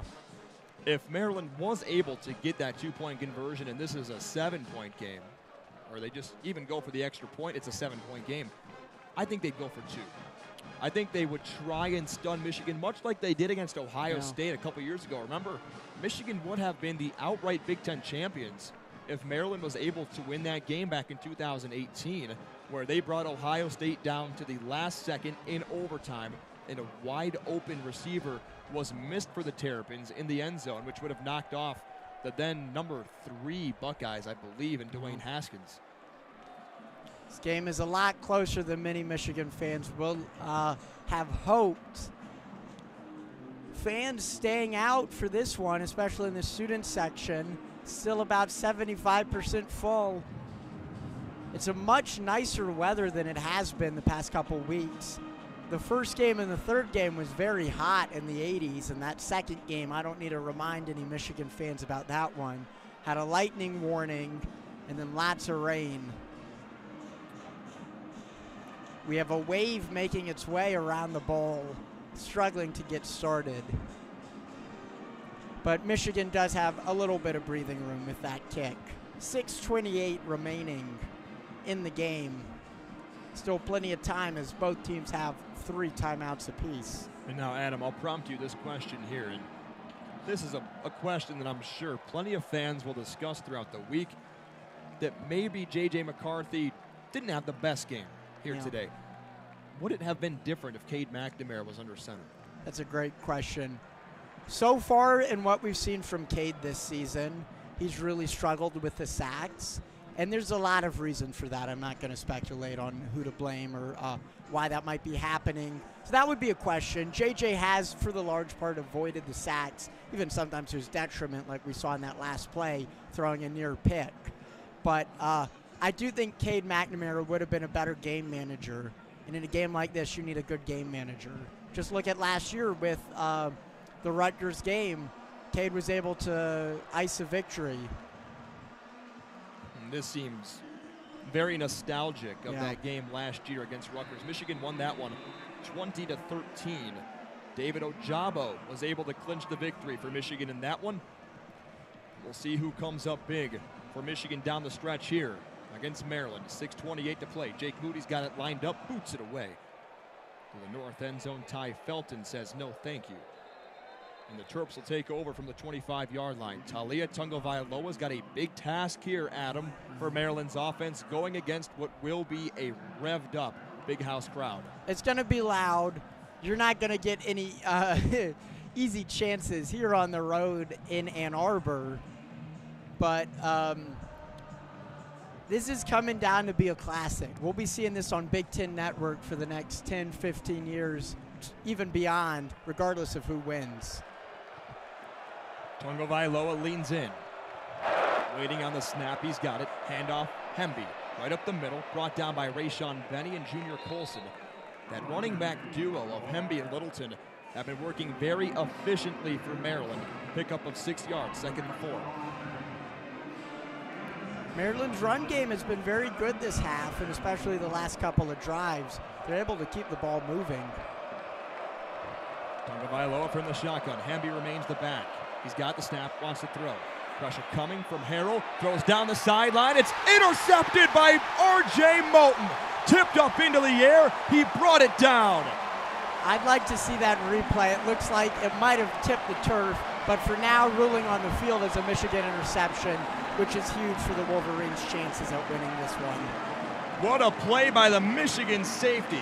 He read Tungavailoa all the way, and the junior from Delran, New Jersey's got perhaps the biggest play of the afternoon right after we bring up the play by Ojabo. Yeah, love to see this replay, whether it stands, bobbled it a bit, brought it in, and it looks like it will be a catch. And Michigan's offense comes back onto the turf. And now, Adam, we've talked about this plenty of times. This is where Michigan's offense shines, when it's time to ground and pound. Maybe some efficient passes. We've seen some slide routes to the tight ends as they come underneath and find themselves open, just to chew the clock. And it's a clean catch. He got a basket and a hand underneath. Michigan will take control. Michigan's got a 3 tight end set. They're all lined up to the right. Wonder where this one's going. Direct snap, handoff, Corum. Up the middle, finds his way to the 40-yard line. Keeps trucking those legs to the 42. Pickup of 7 yards on the play. He's 2nd down and 3. That's a good start. Just ground pound the rest of this game. Force Maryland to burn into their timeouts. Ideally put some points on, but the main thing's just burning this game down, even if it's only an 8-point victory. Ladarius Cohen on the stop for the Terps. Michigan reasonably so will chew the clock all the way down under 15 now on the play clock. Michigan completely flips the formation, the 3 tight ends now on the left. McCarthy turns, hands off Corum. Skips his way to the 45. He's got the 1st down. All the way up to the 47. He was brought down by Dante Trader from his safety position, and Michigan's got their first down of the drive. And they're keeping their gains modest, and they're keeping it on the ground. Clock ticking under 5 minutes now. Still 2 tight ends in the set for the Wolverines. McCarthy claps his hands, does not get the snap. They now look over near sideline. Very reminiscent of Cade. He loved doing that last season. JJ now goes under center.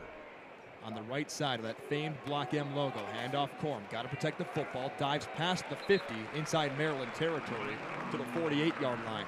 Another efficient pickup on 1st down. That's about 6. 2nd down and 4. And they're making the most of their clock, bringing it down within 5 seconds on the play clock. And then their runs itself are designed to take time off the clock. I'm surprised we're not seeing like an end around or something like that. Just to milk out as much as Harbaugh can. It's going to be 2nd and 5. Michigan now outgaining Maryland by 100, 417 to 317. 3 tight ends back in the set.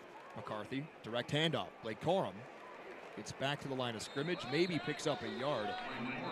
A number of different defenders for Maryland on the stop. Nasili Kite in the first one there. Timeout, Maryland and Mike First charge Loxley. timeout, Maryland. I was It's a just full timeout. Game clock operator, please set the game clock to 3:40, 3:40. We'll enter our final media timeout of the ball game. 3:37 to play. Thank and you. now they'll add a couple more seconds. 3:40 to play from the big house in Ann Arbor. Michigan in front by 8, 27-19 here on WCBN. I was just about to ask you, when does Maryland start digging into their timeouts? I guess that answered my question without even having to leave my mouth. So now they need 2 more first downs. Yeah.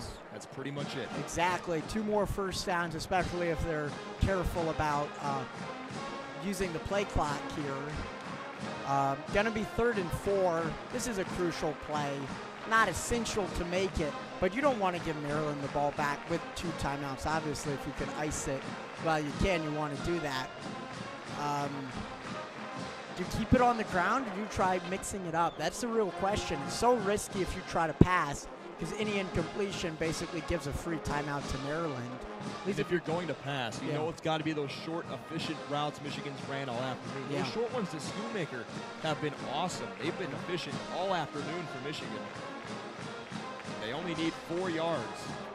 on 3rd Schoonmaker, down. he's had 7 receptions Career day. with the touchdown, 72 yards. He's not going to finish this.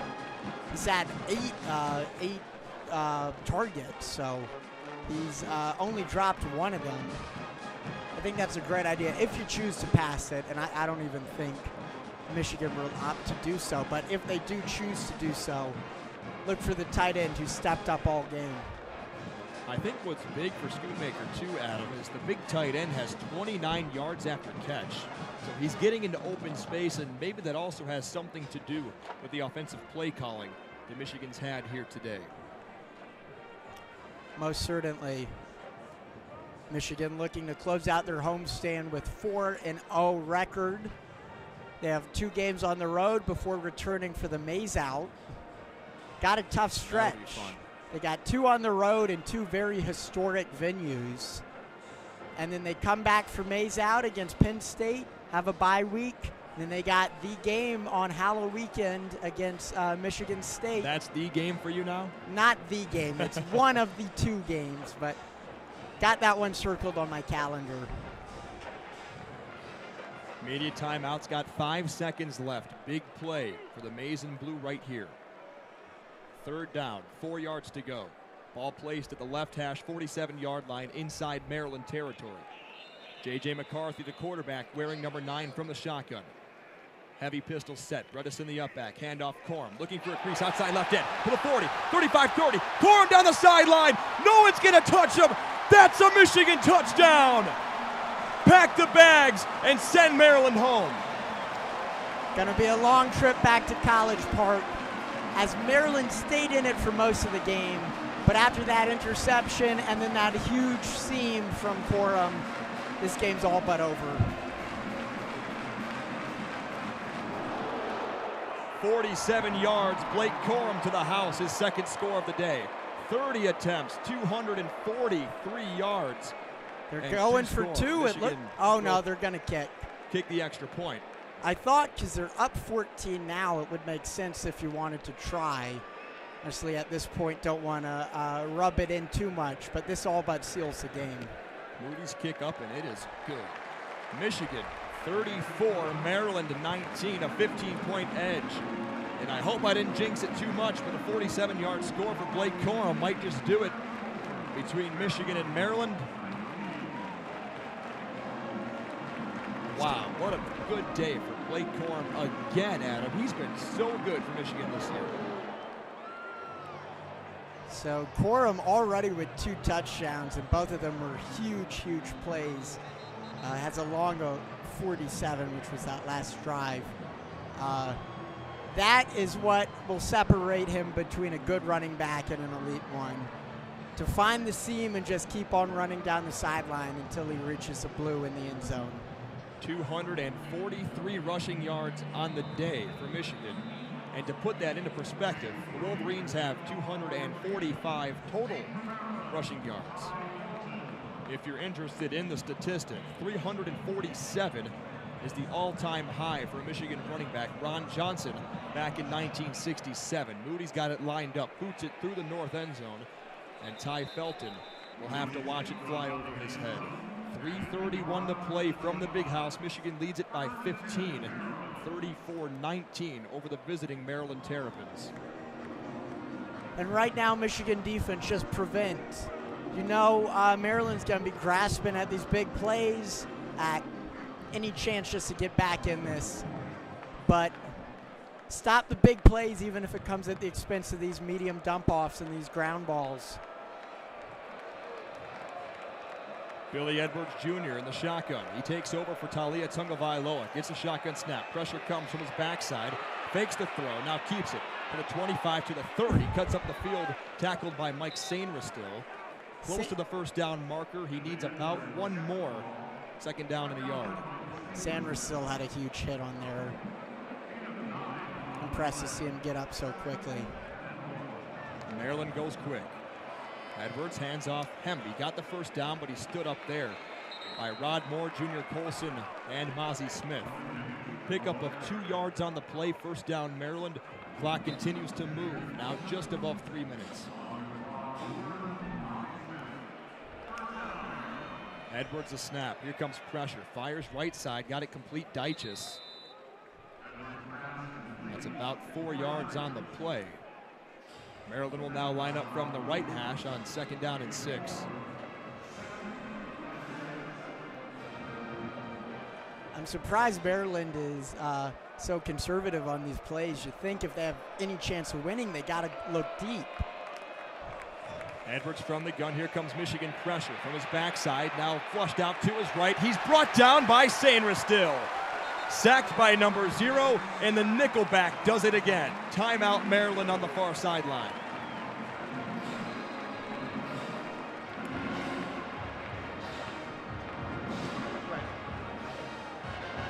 Second charge timeout. As it stands Maryland. right now, It's a 30-second 2:21 timeout. still on the clock. It'll Please bring up reset the third game down clock and to 13 2:30. following. 2:30. So you hear it right there. 2 minutes and 30 seconds on the clock after Mike Sainristil's sack of Billy Edwards. You figure, where's Tungavailoa on this drive? Yeah, I'm wondering if I mean, they're not completely out of it. Yeah. 2 minutes and 30 seconds. down is a long 15, time, right? 2 possessions, you got 2 timeouts. If you want anyone, you want Tungavailoa. In the past, we've seen his ability to go deep, make these connections, his big plays. You want to talk about a gutsy performance, though, after taking a big hit from Mike Morris. Yeah. Third down, 13 yards to go. Maryland lines up from the 33-yard line right hash. Michigan showing a 3-man front. They bring 5. Edwards from the gun, fires. Left sideline, incomplete. Wanted Jayshon Jones. In coverage was Mike Sainristil, who just made the sack in Maryland. This will be their last punch. 4th down and 13, offense stays on. Jones was open, it just wasn't a great pass. Time to rev up the Big House crowd one more time. 4th down and 13, 33-yard line. Maryland moves left to right.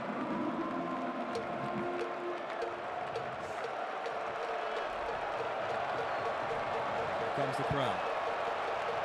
Edwards from the shotgun. Hemby to his left. Leans in, gets a snap, wants to throw. Fires right side. It's caught. Nice catch by Jacob Copeland right near midfield for a Maryland first down, and the Terps aren't dead yet.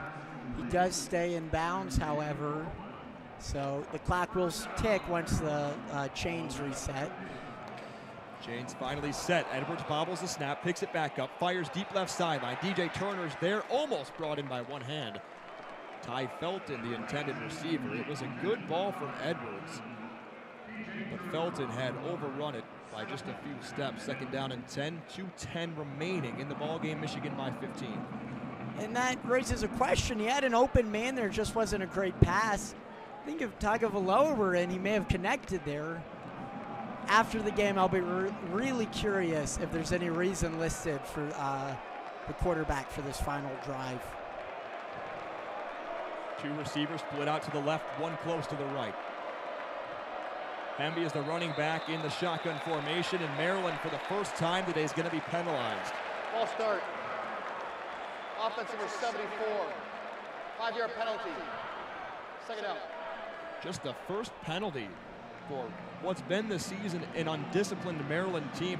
Delmar Glaze was the one who got an early start. Now second down and 15. Michigan giving the Maryland receivers a bit of a cushion. Edwards gets a snap, drops the throw, steps up, he's hit, he's going to be sacked. Mike Morris right there to bring him down. And that'll bring up a long third down. And I believe a timeout will be used. A bit of pushing and shoving after the play between Michigan and Maryland.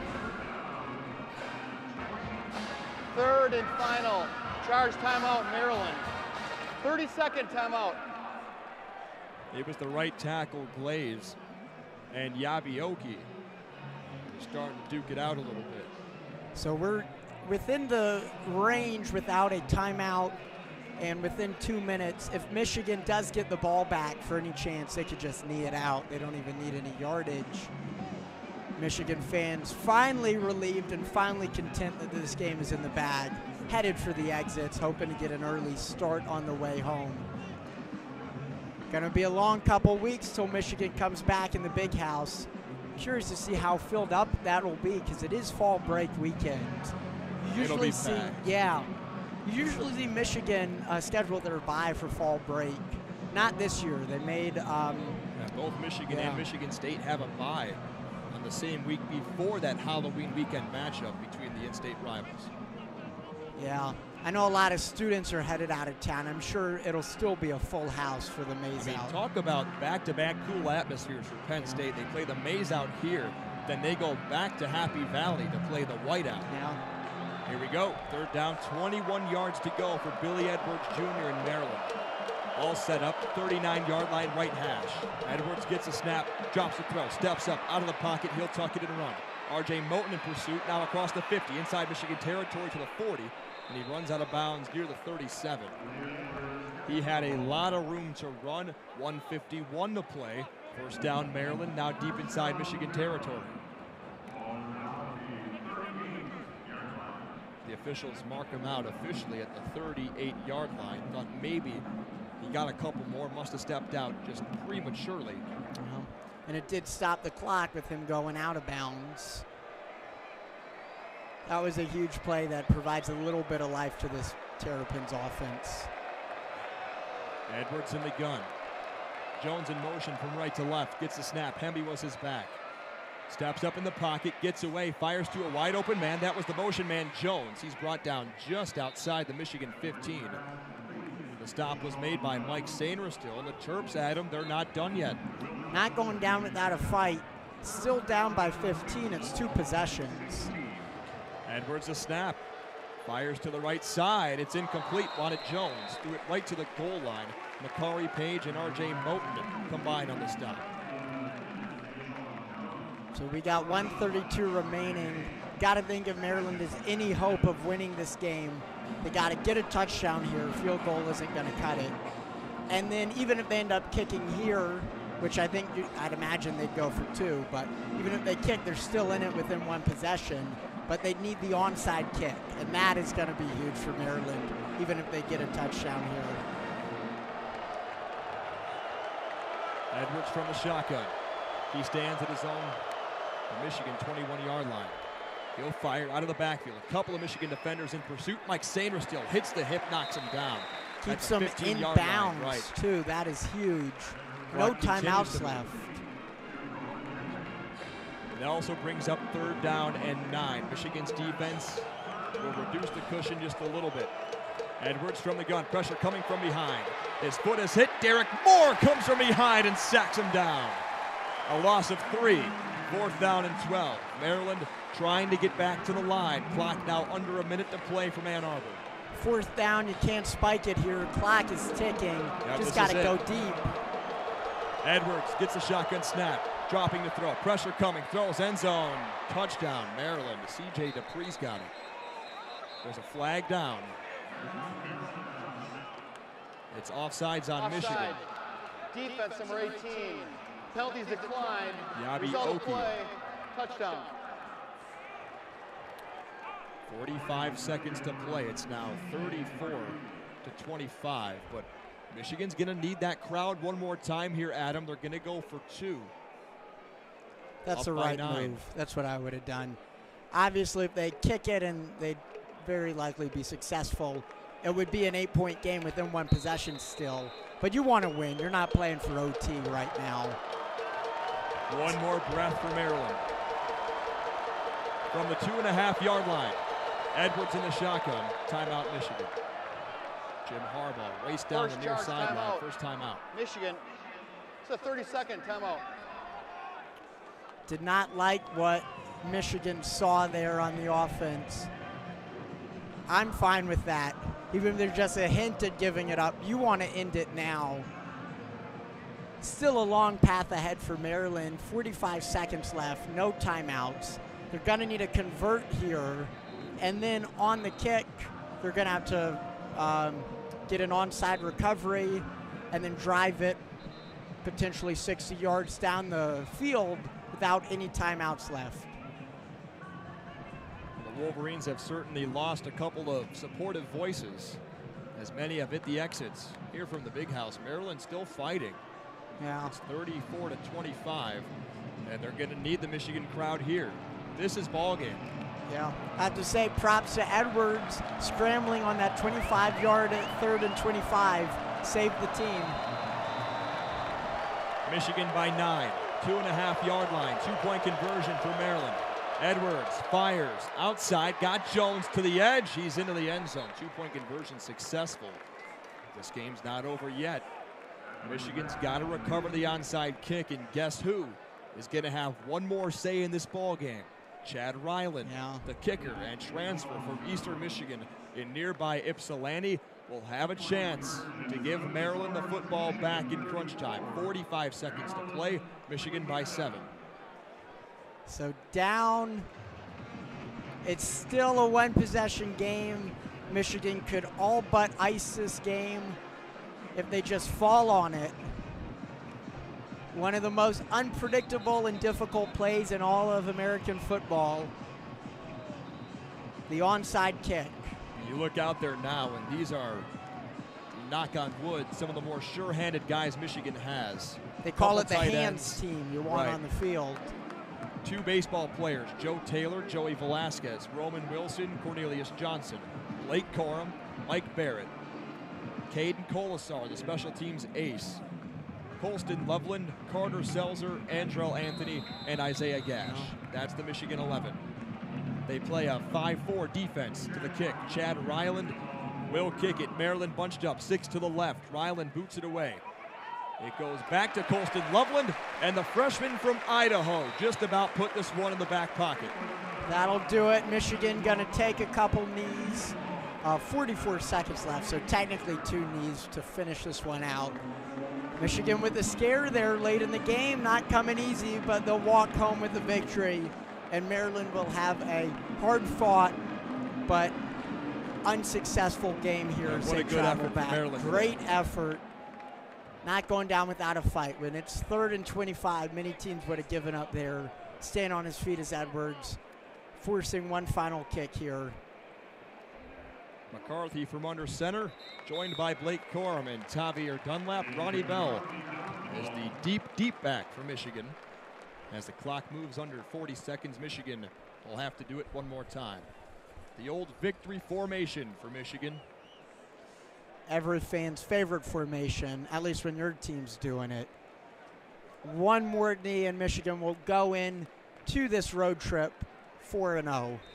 McCarthy gets a snap, turns, takes a knee, and that'll do it. The 2 teams will meet at midfield to say job well done, but job better done today by the Michigan Wolverines. They survive a big scare in the Big House. It's a 34-27 victory over the undefeated Maryland Terrapins. Michigan moves to 1-0 in Big Ten play, and they'll visit the Iowa Hawkeyes next week in a daunting Kinnick Stadium environment. Not every game's going to be a blowout. They don't have to be. Just get the win. That's what counts at the end of the day, and that is what will count in the Big Ten standings as Michigan fights to defend its very first Big Ten regular season championship. Michigan moves to 4-0. Let's do a quick post-game report, Adam. Michigan outgains Maryland 463 to 397.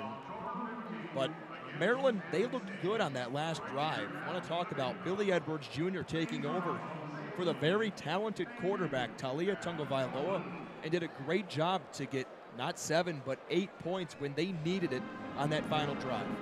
Yeah, that was huge to get that conversion. Kept life in the team. Edwards is something special, too. I mentioned this earlier. It's incredibly difficult as a backup, especially a backup quarterback, to hope to never have to come in. But if you do, you have to be ready. And from Edwards, we saw a test today, and he looked very promising, especially against one of the best teams in the country. Number 4, they likely will stay ranked at number 4 even after this close game. But things are looking up for this Maryland program. You want to mention the last name, Edwards. What an addition it'll be for Michigan likely next week to get Donovan back after he had 3 plays on one drive against Hawaii where he had every single touch, scored a touchdown, but came out of that touchdown pile with a gimpy knee. So now he should be back against Iowa next weekend. And I bring that up because Michigan's rushing attack today, outside of Blake Corum, very, very bleak. Just 2 yards outside of number 2, 30 attempts, 243 yards, and 2 touchdowns. Yeah, we got a very different dynamic next week. This game was all about offense. Ended up being a pretty high score, 34-27. Next week, it's going to be a defensive ground game between Iowa and Michigan. Iowa is playing Rutgers now. I don't actually have that out of town. Later tonight, okay. But we saw earlier this season, Iowa's offense is leaving a lot to be desired, especially with Petrus at quarterback.